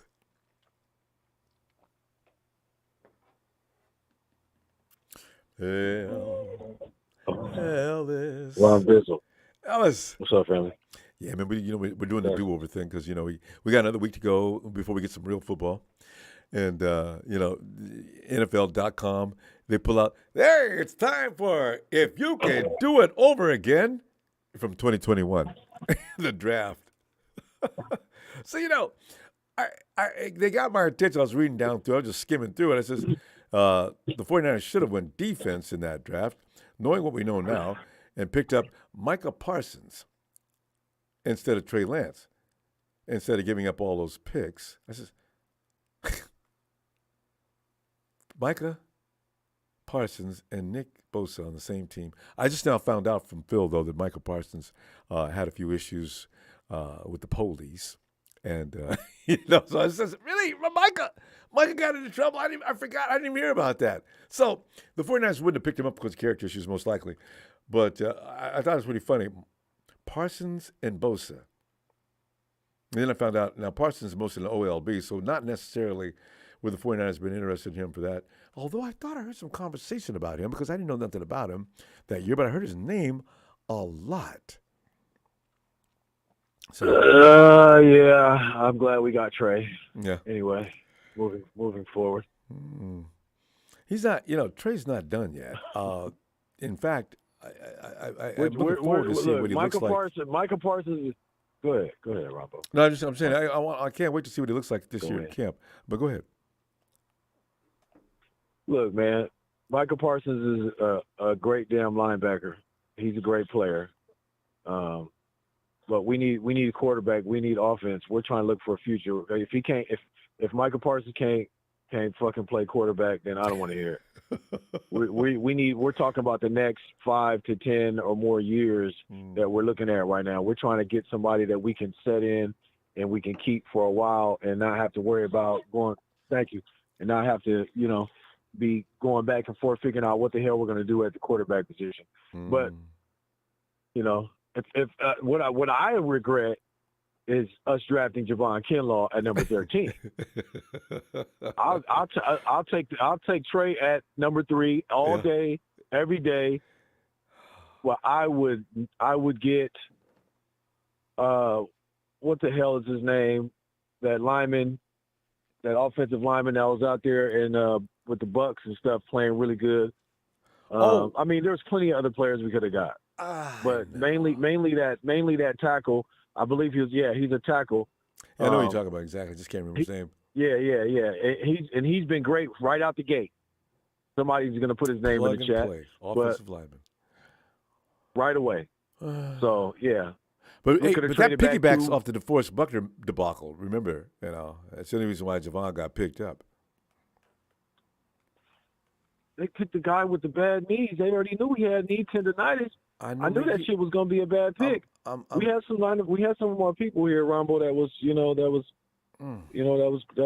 going to bat for Javon, man, and it blew up. I do. It blew up in everybody's face. I took it. I said, hey, man, you know what? I'm just going to be optimistic. We got Javon, and, he looks like he can do some things. Hopefully his knee tendonitis doesn't become an issue. That's the first thing that I was talking about once we had gotten that draft, because I knew that was a problem pre-draft. And that's what Papa Dragon said. He would not get past his rookie contract, and all that's coming true. Yeah, no, he's not getting no contract. I wouldn't give a shit if he came out and played all season long, which we know that's not going to happen. It's just not going to happen. If it does happen, look, then he did it, okay? Yeah. And he proved himself, and what have you, and those that have watched him, drag along throughout these past couple of seasons he would have proven them wrong. But that's what he needs to focus on, is proving himself right. And it's not his fault. They drafted him. Yeah. Damn it. Just like Trey. So, knowing his knee was not going to work. Well, I guess they weren't sure, but how much evidence do you need to know that this could be a potential problem? Huge. Yeah, and I didn't see Kyle ever getting rid of, like, let's say that Trey came out and he was balling just right away, immediately. They weren't going to get rid of, I don't think they would get rid of Jimmy because they would still need that security at the backup position. Yep. Imagine if Trey came out balling and we had Nate Sudfeld and Josh Rosen as our second and third string quarterbacks. We would be in deep shit the minute Trey goes down. See what I'm saying? Yes. So we needed that. We needed that. That backup to be somebody of quality standard. Yep. And Jimmy was going to fulfill that. You know what I mean? He's going to fulfill that and even do a little bit more. Which he came right in when Trey went down just this past season, and he played his ass off. You know what I mean? He did. Yeah. Shit. And kept us afloat. And then we got the surprise of a lifetime when the last guy that comes in, not Josh, but Brock, and carries us right on into the playoffs, through the playoffs, and then that fateful moment ends it. No team in the NFL could do what we just did this past season. I agree.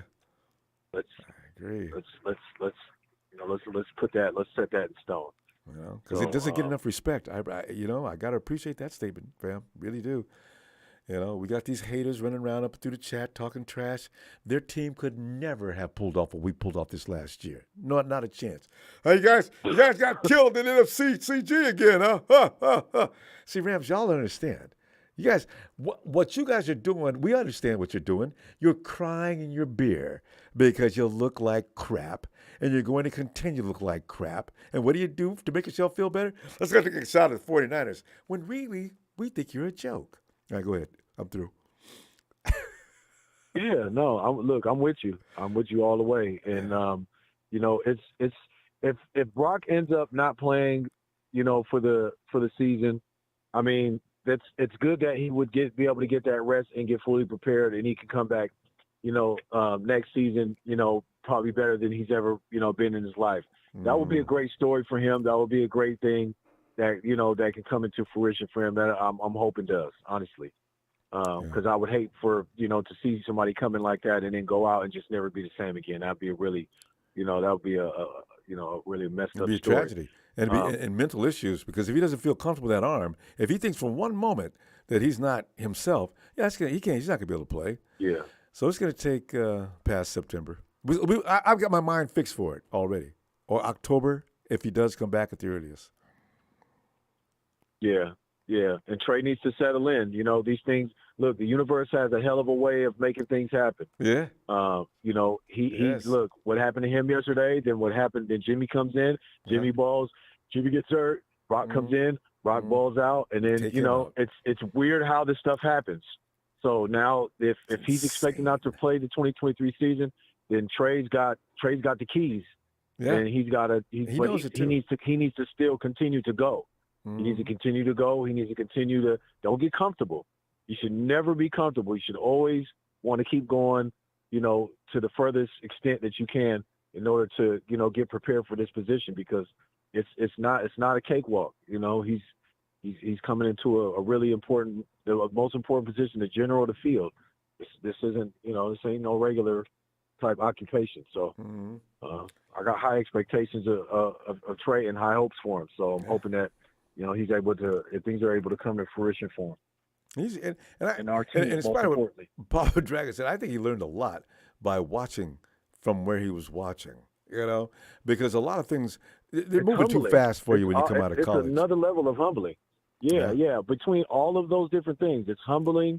It's, seeing things at different speeds, looking at the reads, the plays that Jimmy and Brock were making while they were playing, seeing what they could have done better or what they actually did versus maybe what he would have done in the game. Like, damn, I would have went that way, but I would have actually needed to do what they did. And just being able to really take all of that in and make those adjustments and those adjustments mentally would have really, And that's why he works so hard on tightening up his form. He knows you're not going to get that ball out as quick as Jimmy or Brock by taking that ball all the way back to your shoe and then bringing it up. Now that letting that ball right around the ear and get that thing out of here. Right. Get it out of here. So doing the Kaepernick. Yeah. Camp worked on that so hard. He could not beat that. Yeah. Remember that year he took a camp to try to get his mechanics right? And then he came in and this is what I hope it doesn't happen to Trey. He came in and of course the heat got hot out there and he went back to just doing what he naturally does. So we'll find out. Because it takes discipline. Yeah. Well, we'll see what happens. Yeah, he's different. Trey's totally different. He's not arrogant. He's a different kind, and I feel like he's going to take all of this really well, and he's gonna show. He's gonna show and prove. Yeah, you know what I mean? He's a humble person. He's not. Yeah, he's not a character. Diva. He's not arrogant. He's not going to turn into. No, he's not going to do what Cap did. I love Cap. I love that moment at time we had, but he really was getting too arrogant and beside himself. And it showed. It showed. He went to the Super Bowl. Anyway. You know what that does to a dude. Now I'm all that in the bag of chips. I just demand more respect. Well, Hey, man, but that pass in the corner, you kept going to damn Crabtree. He's too predictable, my G. You got to switch this shit up, But just anyway, made Richard Sherman famous. Damn it. Right. Anyway. Yeah, I'm hoping that if we get a receiver, Ronbo, just lastly, I want to see let's get somebody like I don't want to put any pressure on any of our guys, but I'm missing Anquan Bolden-like receiver. Yeah. I know that's kind of like how Debo is, but if you could get like another big, solid, train with some wheels on him and some good hands like Anquan. Anquan had me using my voice, so many times on the plays he used to make, and making him crazy. He's relentless, man. And he's physical. Even Gardner, Anquan, and when he pushes off and hits you with his elbow or something, that hurts. Richard Sherman wouldn't even mess with Anquan. You notice that? You never heard about anything going on between Sherm and Anquan. Sherm was always working a Crabtree. Jesus. Right. And Anquan could take a hit. Anquan would take a hit and he would give a hit. And he used to love the contact. He longed for it. You know what I mean? Dude, that's the kind of, Oh, he did. Remember that dude was laying in the dirt and the refs didn't see it. Anquan was walking off into the end zone, so you could take it 2 or 3 steps, just jog it in. And the dude was defending. He was laying down, holding himself, because I don't know where Anquan hit him, but the ref didn't see it. I lost my mind laughing. He looked like he just got bolted. Exactly. What was that game? I couldn't stop laughing. Oh, my God, doctors, take a look at it. It might be serious. Remember Bolden had them arms, looked like they was 50-inch arms? That's what I'm saying. I'm hoping we can get somebody like that, though. I know I'm just it's a pipe dream, but it's just not there's not that many that kind of guys anymore. Anyway, fam. Anyway, I'm gonna see you Wednesday, and I'll be back to see what develops. Some good stuff probably in camp. Somebody's gonna say something that's gonna piss somebody off as they do those. I wonder, they don't do interviews just yet, though. Yeah, no press. Yeah. Not until next month. The draft is coming, man. So I look for us to clean up in the draft this year. We're still going to move up. I don't want to get rid of Brandon Ayuk, man. I hope they don't do no draft day BS and get rid of Ayuk. I mean, getting in the first round would be nice, but not at the expense of losing him or anything like that. No. So hoping that's not in the play. And you're helping everybody else out. Hey, give my best to the squad, fam. I'll see you Wednesday. Yes, sir. Yes, sir. Thank you, Ronbo. As always. Thank you, fam. Shout out to production. Make sure you hit that like, subscribe. You know where you're at. Wipe your feet. All right. Peace out. Peace out. And Tony! Ronbo, how you doing? Tony, doing all right. You know, we just got a little while longer here to wait with the draft. Let's go sort of the drafting. Oh, let me. Tommy Huxley, I see it. Tommy, he says Lambs and Sea Scrubs equal 5 losses to Niners.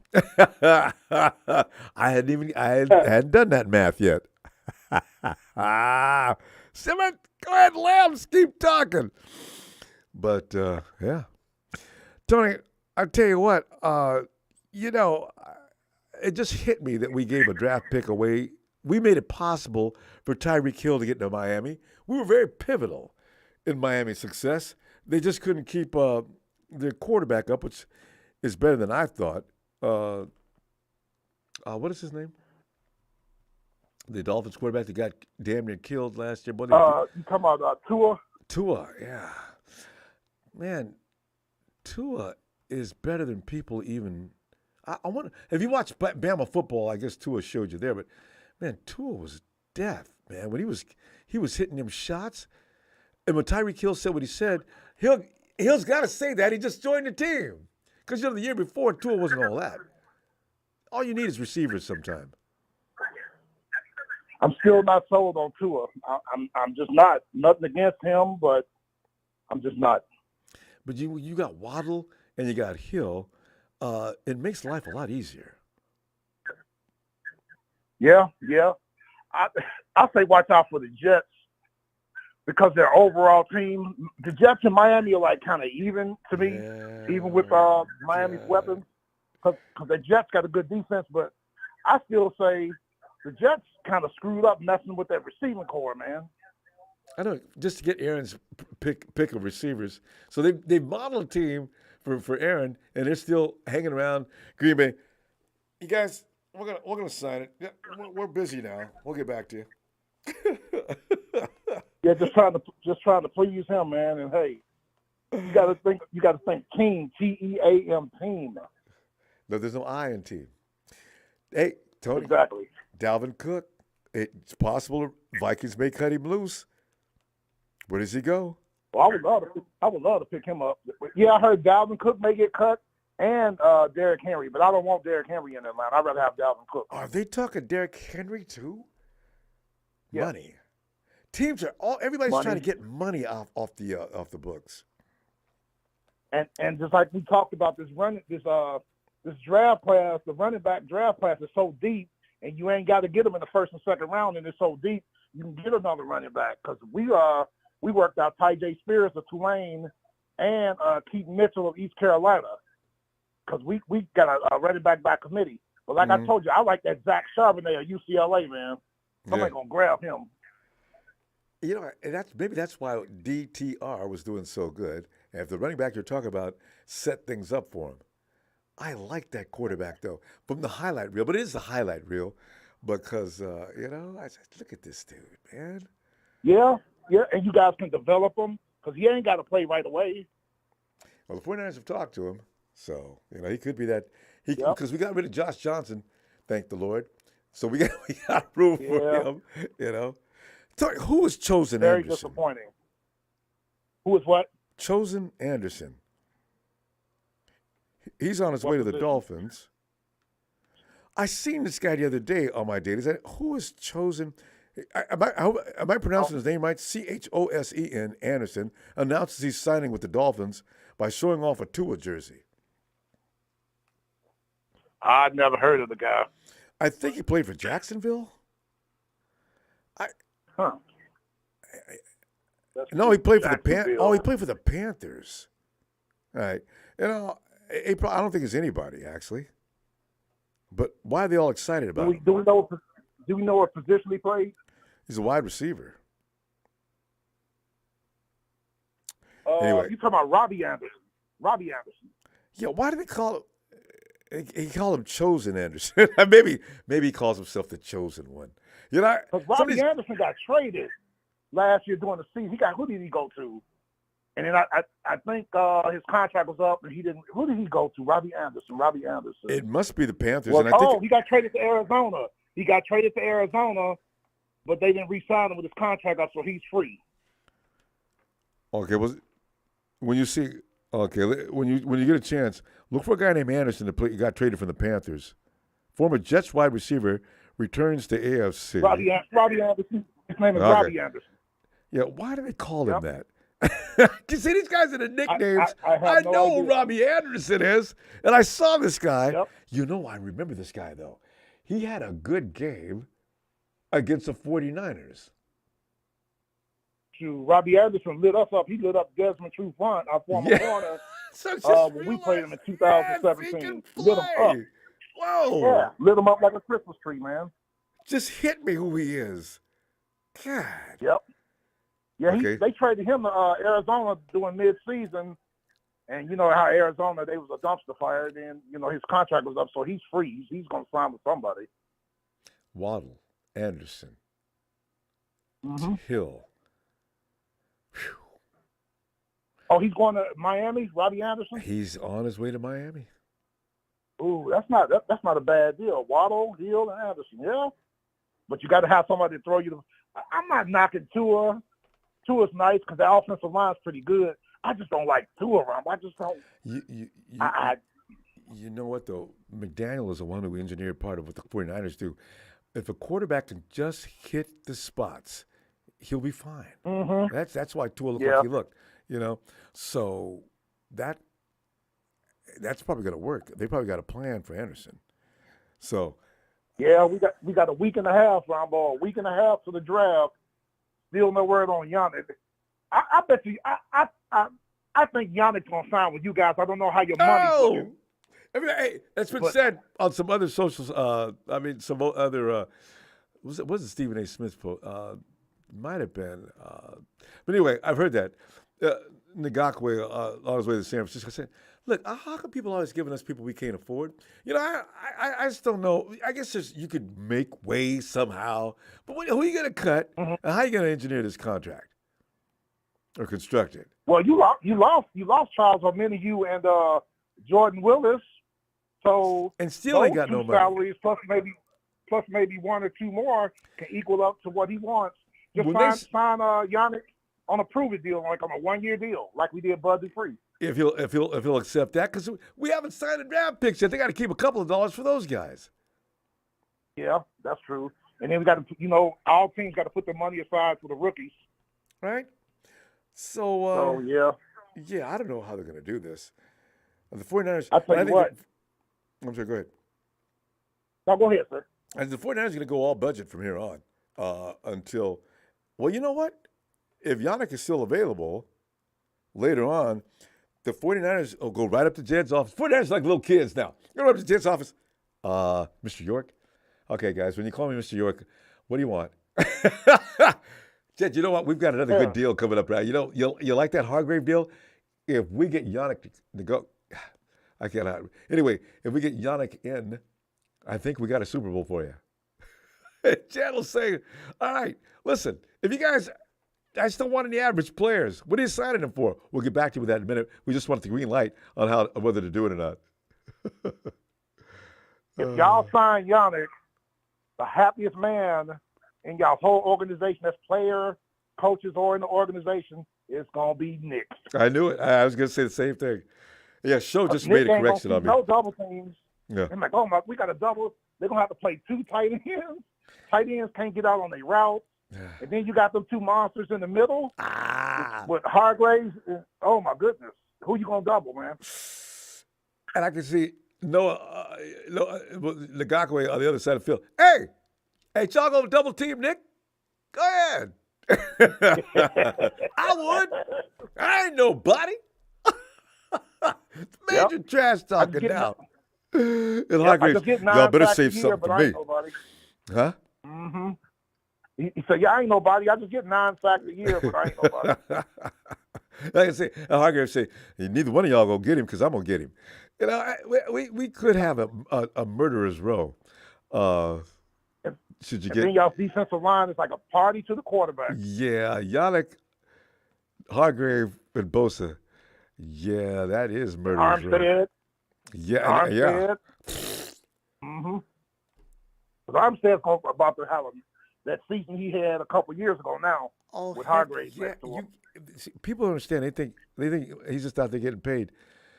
What happened was when what's the name came off the right side, Now they can double team. They're going to spend all their efforts on stopping Nick and, of Hargraves. course, Eric. Yeah. Now you got Hargraves in the mix. You pick up somebody on the side.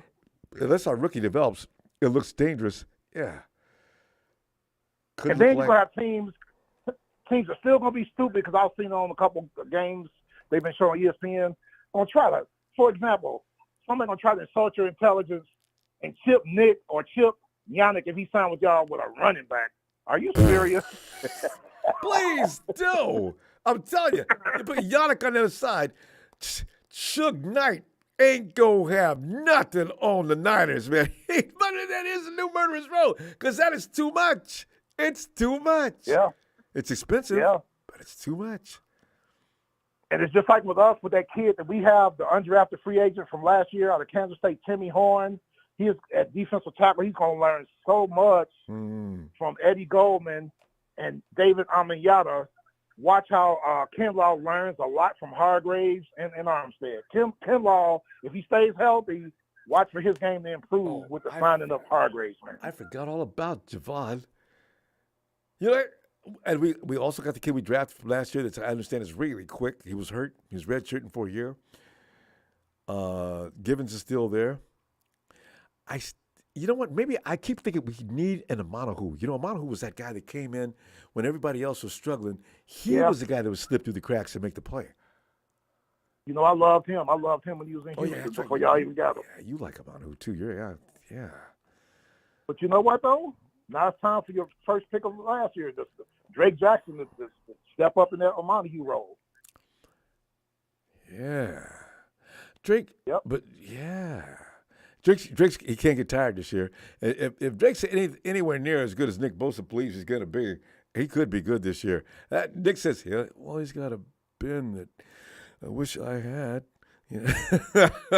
Nick was impressed with him. Who was the kid y'all drafted last year? Y'all had 3 6th-round picks. He was your second 6th-round pick. Yeah, I can't think of his name. Khalil Davis out of Central Florida. Khalil. That's him. That's what I was trying to think of.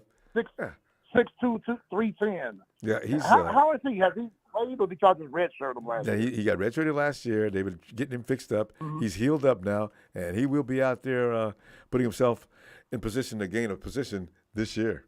So, yeah, he's ready. And Ronbo, don't forget. Now this is going to happen too with your corners that you got. Y'all signing Isaiah Oliver. Watch for how I love Womack, All-American high school guy of Detroit. Yeah. Isaiah Oliver's going to show him some ropes too. Yeah. And he ain't going to be a rookie this year. The speed's not going to be too much for him. I look forward to seeing what Womack look. He was a dog last year. When I seen him all up in the chest, this receiver was way taller than he was. Womack was as busy as can be, laying right in his chest. And the dude did not make the Arizona that play. game. Remember that? Yeah. Sunday night game, the Arizona game. He got his first interception, Little body he down there. He made that play. Woo! Yep, y'all did. It was in Mexico, right?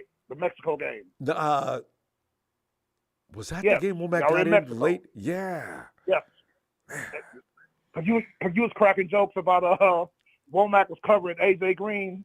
Yeah, you say, AJ, they ain't throwing you the ball? What's wrong, bro? That's right. Do you remember that was AJ, right? Little Womack's little body. They don't get too big for me. Yeah, throw that ball. He got his first pick. He got his first pick in that game. Yeah, I think Womack, because he could have started last year. Something went wrong that he got beat out toward the end. Kyle just made the switch all of a sudden, so I don't know what happened in practice. But all of a sudden. Bravo, and getting a little constructive criticism, Kyle's got to stop doing that. The Womack thing, because y'all could have used him in the playoffs. And so how come Womack ain't playing?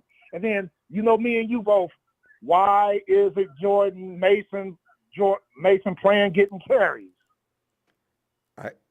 The question still, as I said, Kyle Shanahan, it's tough to question him in public because, he is Kyle Shanahan. But, sometimes Kyle. But that 240 pounds was for the help against Philly, man. Damn. Tony, we got to go. I tell you what, I'll be back Wednesday looking for you. Let's see what happens. And by then, maybe by Derwin James and Paul George will have finally met up. I'll talk about that then. Yes, sir. I'm ignoring these knuckleheads in the chat, these simps. Rudy. They simp. And You missed Texas Chris boy earlier. Everett. Yeah. Oh, I saw him earlier, but he ignored me a couple times. He got out. He's blocking I got everybody. on Don Burr earlier. Yeah. He was in your chat earlier. I got on him, then he got out. I saw it. All right, Yeah. Tony. See you I'll Wednesday. see you Wednesday, sir. Looking forward to it. All right, take Bye. care. Bye, Tony. Yo, KC.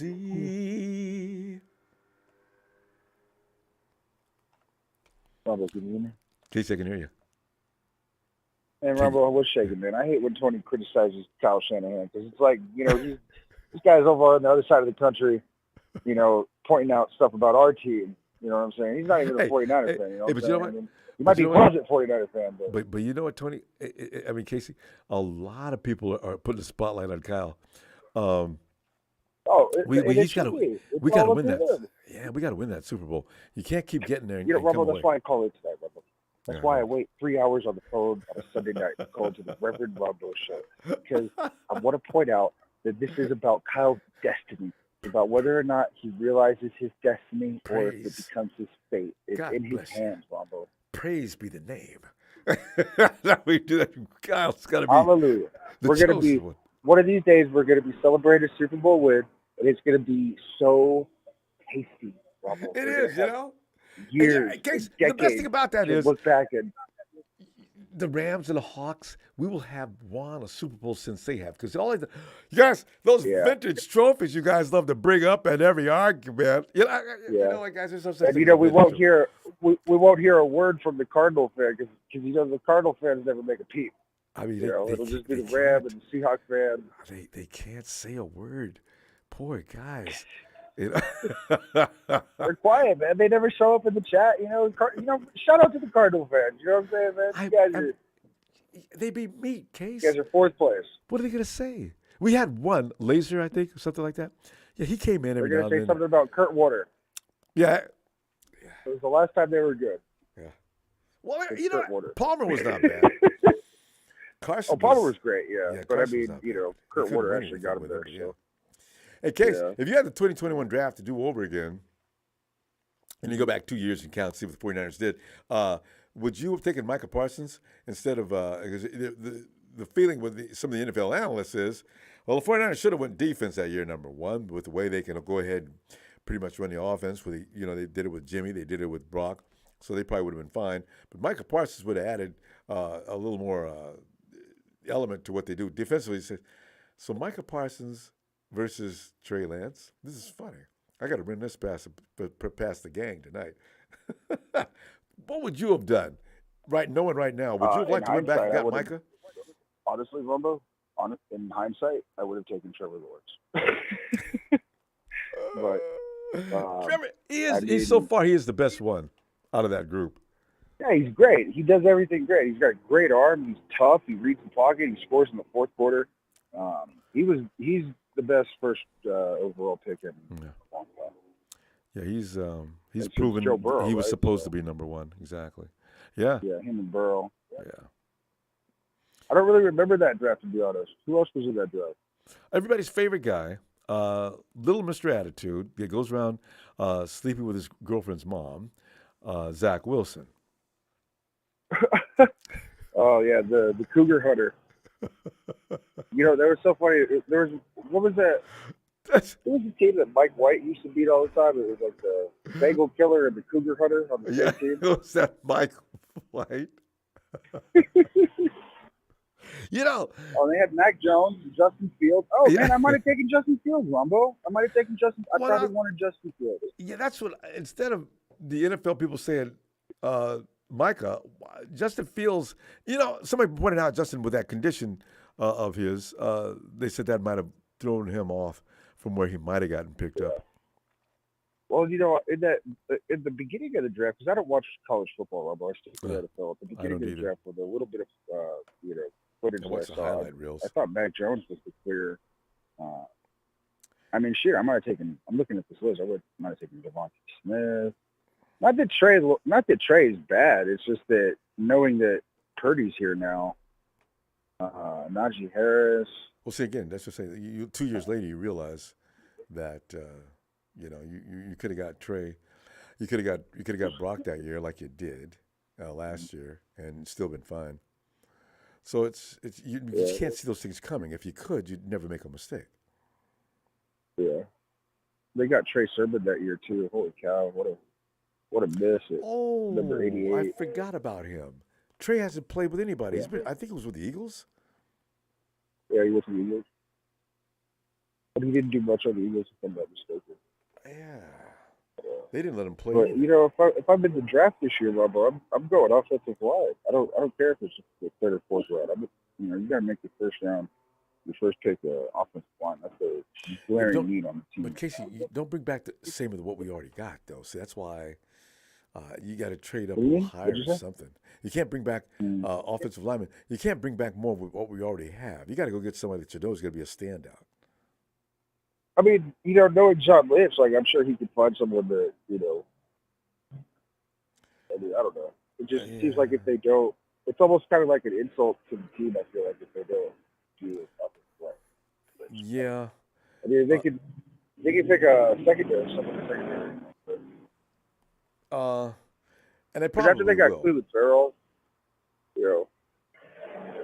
man, shout out Tony, man. Tony was like, if Javon Kinlaw could stay healthy. Well, Tony, where have you been? I don't know about what's the over under on games Javon's going to make? Yeah. 3.5. Max. Jesus. He looks good though. I mean, I love Javon, and I love the celebration of his family, and I mean, he's a fucking monster, Ronbo. I don't know how this guy is just not, gotten at least 6 sacks a year. The knee is killing him. I can't imagine how bad that must feel. His weight, that's even more pressure. Lower body injury on a very large human being. So, yeah. Well, I can relate. We're gonna find Maybe out Javon Kinlaw is my favorite player now, all of a sudden. Now the Brunskill's gone, right? No.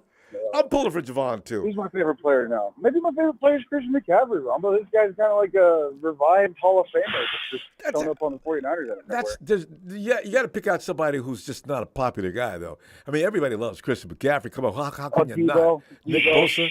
Yeah, these guys are. Debo's my favorite, Ronbo. Hey, well. Yeah. Well, he's another popular guy. Pick out somebody. I want a Debo jersey that says Debo.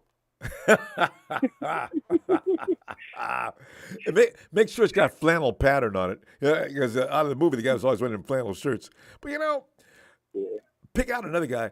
Can you like Oscar? How about Ross Dwelly? Well, I mean, my favorite player is Frank Gore, Ronbo, and before that, Jeff Garcia, and then maybe even Jeff Olberg, actually. Well, there you go. So. Anyway, we're going to find out. But drafting, and 2 years from now, we're going to be looking at this draft, and we're saying who we should have got.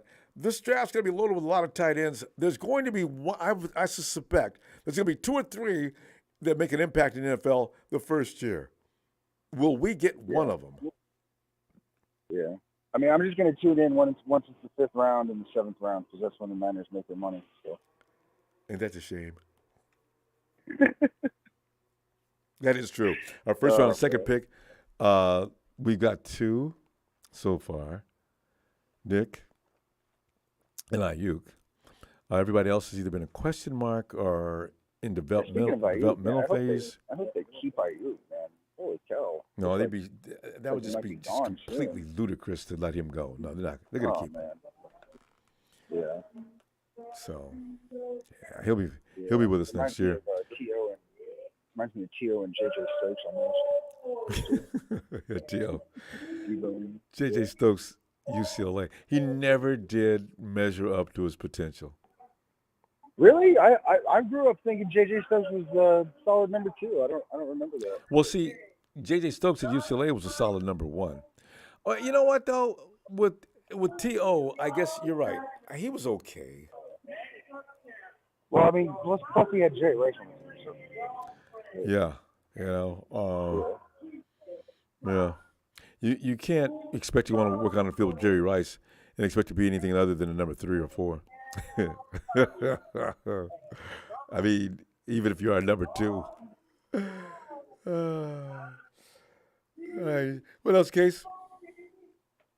Well, sure, man. I mean, it's we're here in April, just daydreaming about the Super Bowl, and having no concern of what Big Show has to say. I mean, what else are we? Show came in and spoke his piece already. It's true.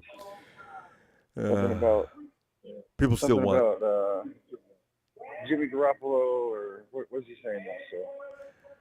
So he would have let Jimmy go and bring in Tom Brady, and it doesn't matter, Ronbo. That's not why I'm here. I'm here to talk about.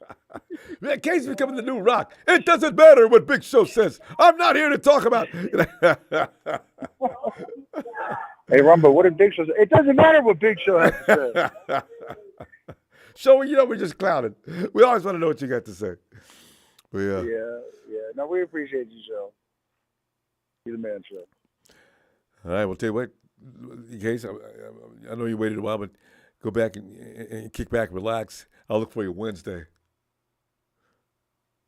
Wednesday, okay. All right, Ronbo. All right. I'll be Night, there. fam.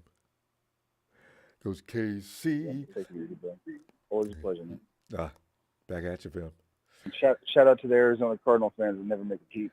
Yeah, I know. You know what? We should start, fam. You know, we should start to develop a Cardinals club because they're the only team in the NFC West that actually doesn't get on our last friggin' nerve. Hey, Jalen is. Oh, hey, yo, Merrick. Hey, Ronbo. Merrick. Well, Merrick, we're sitting. You have a good weekend, my friend. No, it's anytime you're laying on the sofa and watching that PGA action and passing out. You know, by the way, I want to recommend that for anybody who just wants not to do drugs to make yourself go to sleep and it's a Saturday afternoon. Just lay back on that sofa. If you can get that Pro Bowlers Tour, that works as well. But that PGA action, the way the announcers talk, and Tiger walks down now toward I believe we're at the 14th hole. And remember, Woods is a perennial favorite in this years ago and hasn't been. I'm sitting there. I'm going into it. Here comes the coma. He hits a ball, and it goes. You see nothing but a green screen. Point, ball bounces. Merrick, I'm sorry. Do you play golf? I played golf once. Yeah, Merrick, 5 o'clock in the morning, you got to be out on the green. I said, guys, I don't know. I got to get up at 5 o'clock to be out on the greens that early. I don't know if it's that exciting for me to play that. I got invited. I've never attended. But anyway, Merrick, we're talking about 2021 draft where the 49ers had other options besides Trey. And we're looking back at it now and we're thinking, Micah Parsons was in that draft. And a lot of analysts think that would have been a cool fit to pick up defense instead of offense that year. Go with Micah and put him in the backfield or put him on the field along with Nick Bosa. Were there any other choices? But with me, I wanted offense that year too, but I wanted Kyle Pitts because I had such a crush on Pitts. I said, damn, I'm going to put him next to George Kittle and the 49ers are not going to be denied. This can be guaranteed. Well, you know what happened to that. The Falcons pick up Pitts. So, But what are you thinking?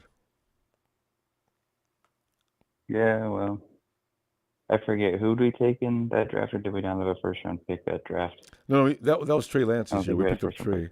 Yeah, we traded up from number 12. 12? Yeah, 12. Yeah, we had the 12th pick. Yeah, 12 and gave that to Miami, and they gave us their number 3, and we picked up Trey. And Trey's not out. Trey's still in developmental mode after 2 years. And this year, it looks like he's made some adjustments. So we could be really impressed with him in another few weeks. We shall find out. So, yeah. Yeah, I'm not 100% sold on Trey. I'm hoping he proves us wrong, but yeah, I don't know. Please. We've had him for 3 years, and he hasn't really showed me anything that he's going to be the guy. I think Brock showed a lot more. Yeah, but Brock's hurt.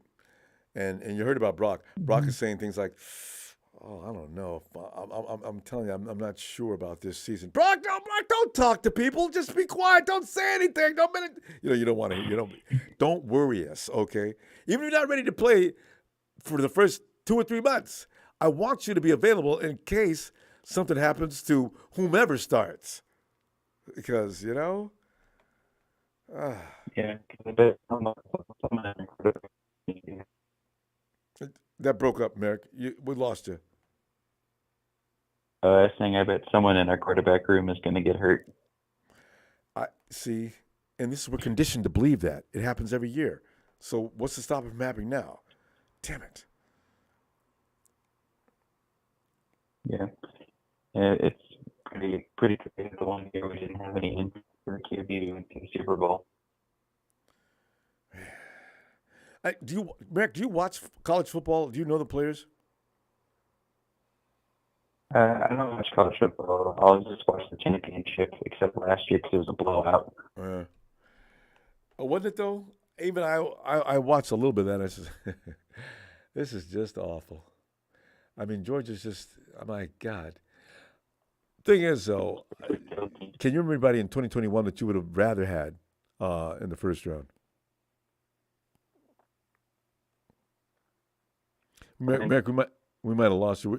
It's the connection's kind of not good. Merrick? Can you hear me? Well, I can hear you now. Okay, go ahead. Let me try moving real quick. Merrick?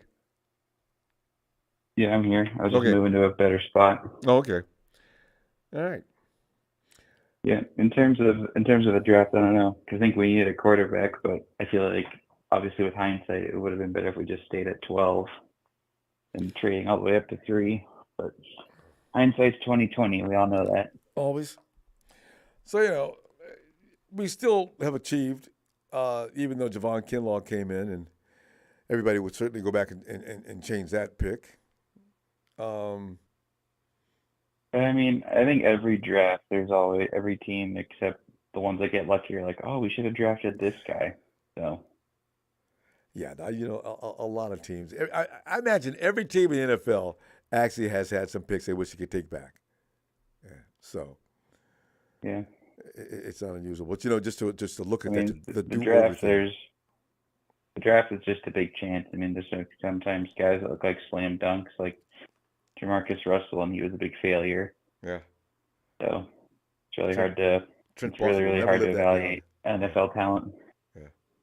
Oh, A.J. Jenkins was really bad too. Oh, A.J. Jamarcus is another one, but A.J. Jenkins was Trent's guy. Yeah. A.J. Jenkins was really bad.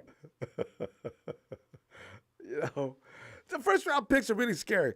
That's why oh God, I'd be nervous as hell. First round pick. If I'm not, I'm trading down. For now, you got number 2 pick. Oh my God, I'm trading that down, and I mean right now. But hey, I'm taking all and any offer, guys. Come get this, because the pressure. Well, we got Nick Bosa, the number 2 overall pick. Now I'm taking Nick though. I mean, because you could tell the pedigree is too strong. What he done in school, what his brother done, his father, I take him. But everybody else is wow. My nerves are killing me. Cardinals wish they would have taken Nick. They got Kyler Murray. I was worried I was worried the Cardinals were going to pick up Nick instead of Kyler. Yeah, I remember that. I was worried. I'm like, hopefully they don't take Nick. Hopefully they don't take Nick. And then they did, and I was like, woo! Party time. And well, I still thought the 49ers might pick up Quentin. Was it Quentin what? The kid that went to Nelson, the Jets. No, Nelson went with. That's the offensive lineman. Yeah, that was the Colts guy. Quentin Williams. Yeah, Williams. Everybody thought Williams was the guy. I said, put him right next to Defoe. Guys, we need an edge rusher. We've needed an edge rusher for a couple of years. No, let's get Nick. Yeah. Oh, man. Williams, Forrest Buckner, that would be just death. I was worried about it, too. They had me talked into the 49ers were thinking the same way. 49ers select from Ohio State, edge rusher. Oh, that's all I needed to hit, baby. Oh, my God. If it's I went nuts.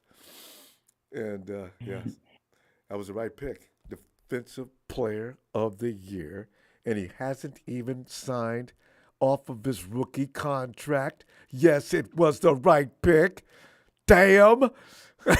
So, you got to get another side, though. And I think we do better at the draft than a lot of teams because there's no other team is hitting as much as we do on our late round pick.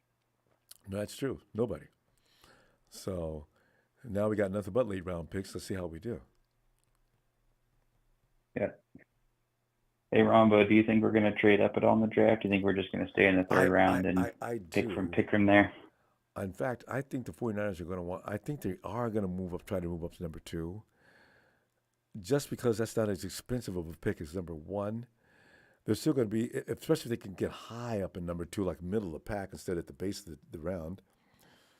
Otherwise, I think the 49ers, because I read where the 49ers are doing their huge study on tight ends. Now, 49ers, do you have somebody in mind? What is this article? Is this legit? You guys are really serious about that tight end? Because George Kittle's contract expires next year, right? Now, you know how the 49ers are. They like to draft in advance of contracts, big contracts expiring. I think even George Kittle, Merrick, even if their mom was playing for him, I think the 49ers, this is policy now.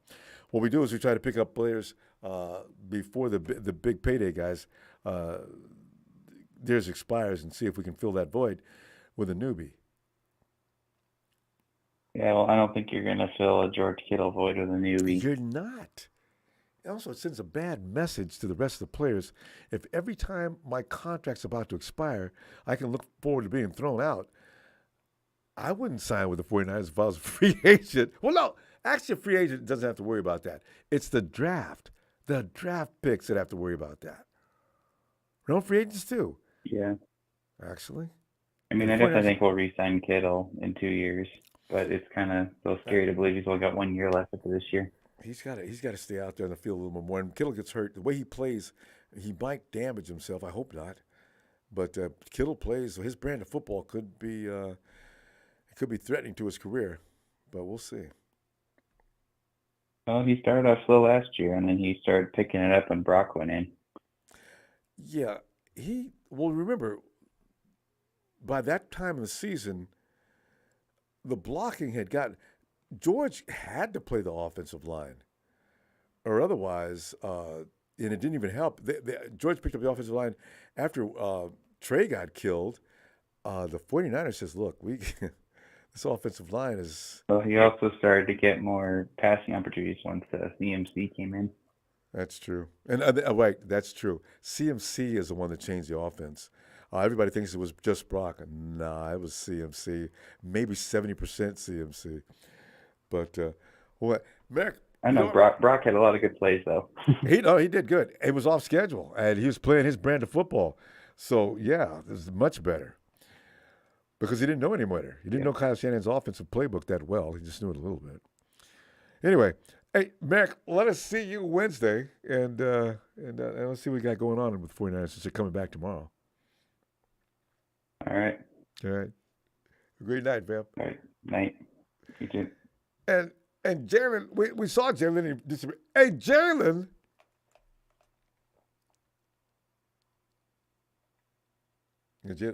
They sacked him to the ground. The Rams fans are a bunch of clowns. Cardinals can't get their organization off the ground, and the Seahawks make me frown. What's up, Ronbo? What's the word, man? What's the word? Jamie, this is something I know you'll jump into too. 2021 draft, right? You know how websites are always doing do-overs. If you had to do over again, what would you have done in 2021? I'm laughing. And I look down the list. Oh, hell no. I got to run this by the fellas. I'm laughing because the 49ers, some of the NFL analysts believe the 49ers should have went defense in 2021 instead of picking up Trey. So they should have went ahead, pick up Micah Parsons, and pair him up with Nick Bosa.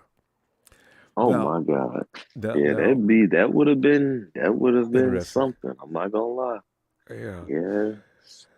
But the 49ers were looking for a quarterback. It's like this thing about actually the quarterback position is not the only position the 49ers are going to do this practice in. The 49ers are looking to get you out before you need too much money. This is Bill Belichick's system. Before you ask for too much money, I'm gonna go get somebody else where you can go get paid somewhere, anywhere but here. Jalen, that's the way to keep a formidable team, though, actually. It kind of sucks, but still. No, I think the right decision was to change quarterback that year. So I definitely think we should have got a different quarterback in 2021. Whether it was trading, whether it was we'll see, Ronbo. See, it's two. I got two different ways I view that question. Because if we would have stayed back at, what were we at, 13, 11? 12 or 13, somewhere in there. If we would have stayed there, I would have been cool with us picking up Mac Jones. I would have been fine with that. But the fact that we traded up, when we traded up to 3, I didn't want Mac Jones because I was like, we could have got him at 13. There's no point in trading up. Yep, Belichick did. Yeah, I wanted Justin Fields at 3. I've said this numerous times. I wanted him at 3. For whatever reason, we didn't get him at 3. And honestly, the way that the draft went, I think we could have got him at 13 because he didn't get drafted until I think like 12 or 11, and he had to get traded up for it. So we could have probably got Justin Fields at 13 and kept all of our picks for the future. Did the Bears trade up to get Justin? Yeah, they did. Oh, wow. Yeah, we could have. We possibly could have got him at 13 and had our future picks like there. Because nobody else was he was outside of the top 10, Ronbo. Nobody else needed a quarterback. His stock fell upon letting everybody know that he did have epilepsy, right? And everybody, whoa. And he'd already said, this is not a condition that affects me suddenly, like y'all be tripping on. So. Yeah, Ronbo, like I said, Ronbo, let me ask you something. How the way he was playing towards when he came in last year, was Brock Purdy not looking like a top 10 quarterback in the league? People make that mistake all the time. Some of the best quarterbacks in the NFL did not come out of the first round, and that happens all the time. So no, Brock Purdy should have been picked up way sooner. No, I'm saying like the way that he was performing at the end of the year last year. Did you think Brock Purdy was playing like a top 10 quarterback? Yeah. And I say so that because if Trey comes in and he isn't able to play like that, you think the fans and the players are gonna want him on the field, or are they gonna want Brock back?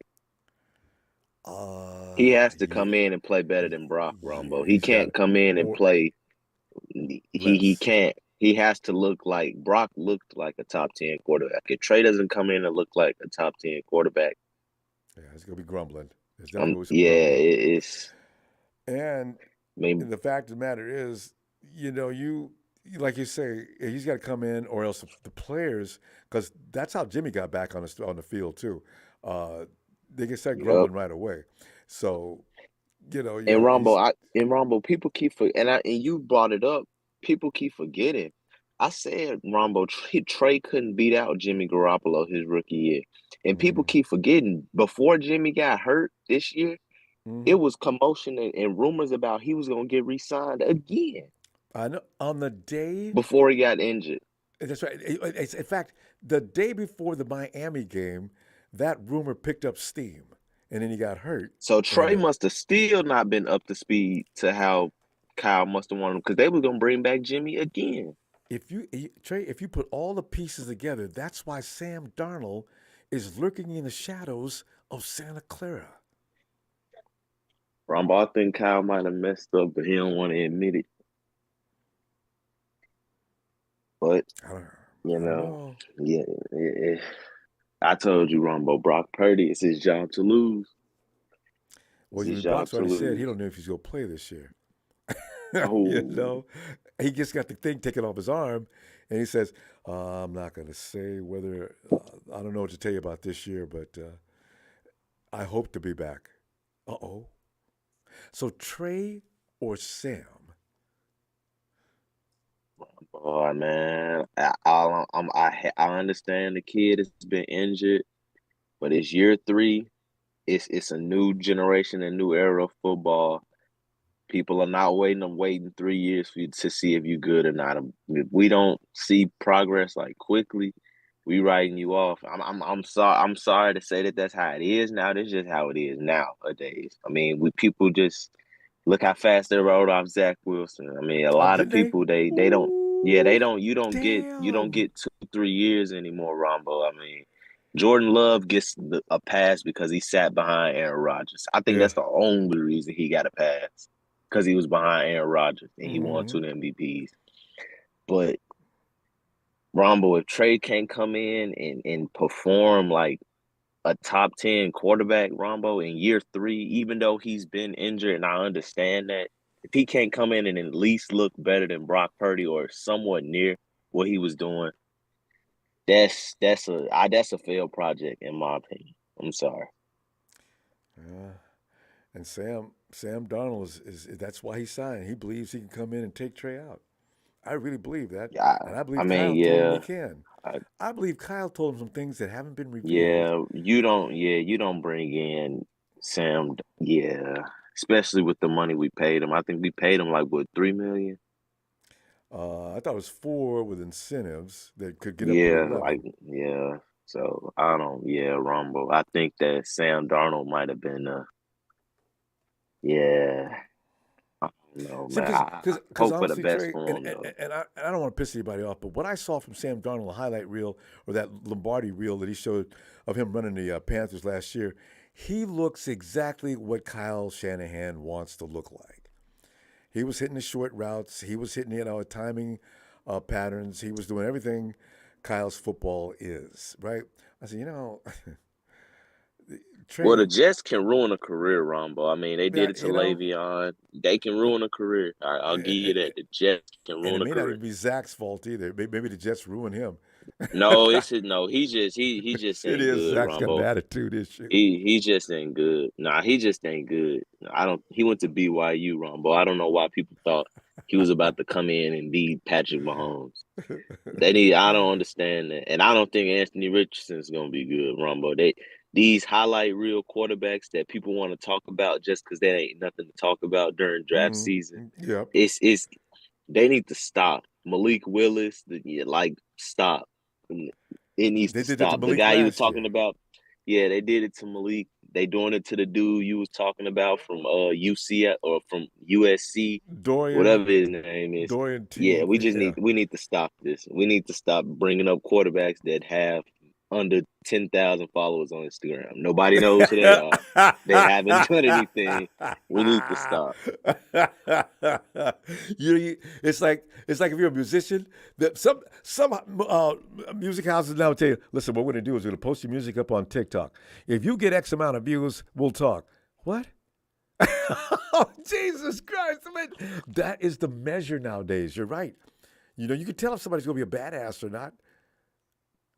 Rumba, all it takes to be looked at as a first-round quarterback is if you got a nice highlight reel, I'm telling you. Look at Mitch Trubisky. One good year, and we thought that he was going to be the greatest quarterback coming out of his draft. And look at him. It only take you one good year, Rumba. Yeah, I fell for that. Take you one good year in college. That's all it takes. It ain't no different than the contract year in the NFL. They play their guts out that 1 year before the draft. And as soon as what did they do that 1 year before the draft? What did they do that 1 year before they got in the draft? That's what I'm looking at. You see, that's why. But Dorian's played 5 years. I don't know how he played that many years of college football, but he's played 5 years.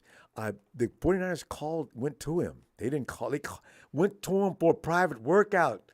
Jalen, I'm telling you right now, if he's available, I don't know how they're going to do this, but if he hangs out to the 4th or 5th round, he will be a 49er. He'll be Josh Johnson Jr. Oh, God. No, I don't. I think, Jesus Christ, what are we doing? See, Ronbo, you see the situation that we in now, and this is all because of Kyle Shanahan wanted to draft Trey Lance, Ronbo. This is the situation that we are in because he wanted to have an ego. Now we sitting up here wondering what Trey's gonna do. Now Brock Purdy is hurt. Jimmy Garoppolo is gone. And all of this could have been avoided if he would have took Justin Fields at 13 or took Mac Jones at 13. But what'd he do? Traded up and want to go for the biggest project of the current generation, which is Trey Lance. And this is why we have a problem at quarterback. And this is why we have a problem with Kyle Shanahan, because he has an ego. High risk equals a potential high gain, right? So they did that, and it's looking like now we don't know what to do at quarterback. Trey's not finished. We gotta wait. Trey's working awfully hard. He may show us something that we did not see coming. I mean, I don't know what to see coming, actually, because I said I can't. Like last year, people got mad because I said, I'm not hating Trey. I just don't know what to say because I'm not seeing enough to make any judgment. People got all mad. You just hating on him because I said, I want to see what he can do. Is that asking too much? Ronbo, all I'm saying is, barring injury, in his rookie year, Justin Fields would have beat out Jimmy G. Trevor Lawrence would have beat out Jimmy G. Mac Jones would have beat out Jimmy G. I don't know if Trey Lance would have beat out Jimmy G if he was healthy that whole rookie year. You do know because he didn't. So they stopped platooning in that first year. Remember they had him platooning in the first few weeks. Yeah, and then they had him. Ronbo. Kyle is going into year 8, brother. I don't care who the hell you got at quarterback. We need a ring this year.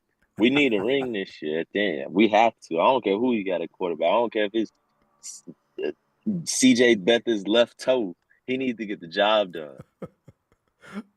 Man, because at the end of the day, we still the kings of the West. Kyler Murray in that 2-inch need a 2-year rest. And those bums in the NFC West can always keep crying because they know the Rams and the Seahawks and the Cardinals are going to be bums and the 49ers are going to be the best. Ronbo, let me get a Niners shout out.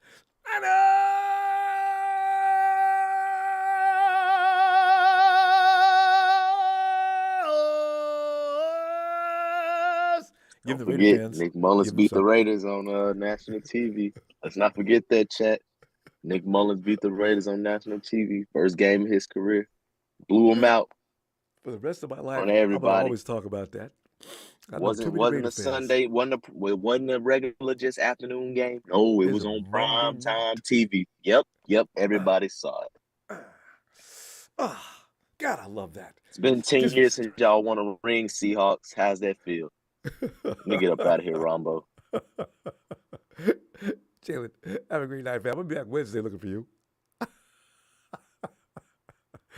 He always prepares a rhyme.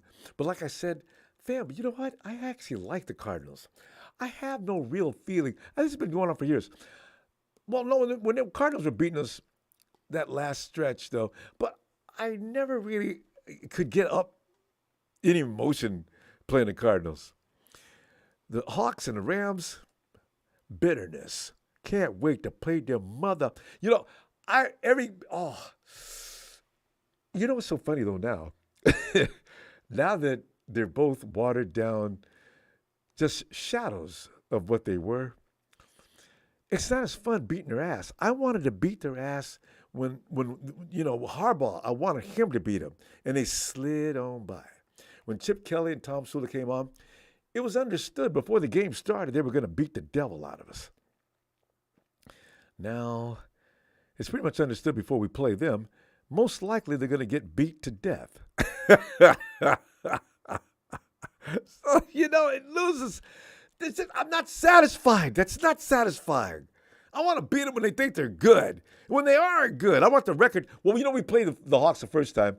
They were riding a little crest there. They were looking like, ooh, the Hawks might compete with the 49ers. They got a better record than the 49ers, and the 49ers have got to win 2 games in order to even tie them up. I can't believe we could. Okay, we played them, and of course, you know what happened. Fam, I'll see you Wednesday. Guys, you're coming in to play football tomorrow and get into, well, they're only going to be in the gym, but, as long as things are getting underway, starting tomorrow. But I'll see you Wednesday, fam. Have a great night. Thanks for the contributions, and I'll see you on Wednesday. Hit that like, please, hey, subscribe. We have fun all the time. And besides, if you want a place to come up and beat up on the Rams and Hawks fans, they like to congregate in here for reasons unknown. Have a great night.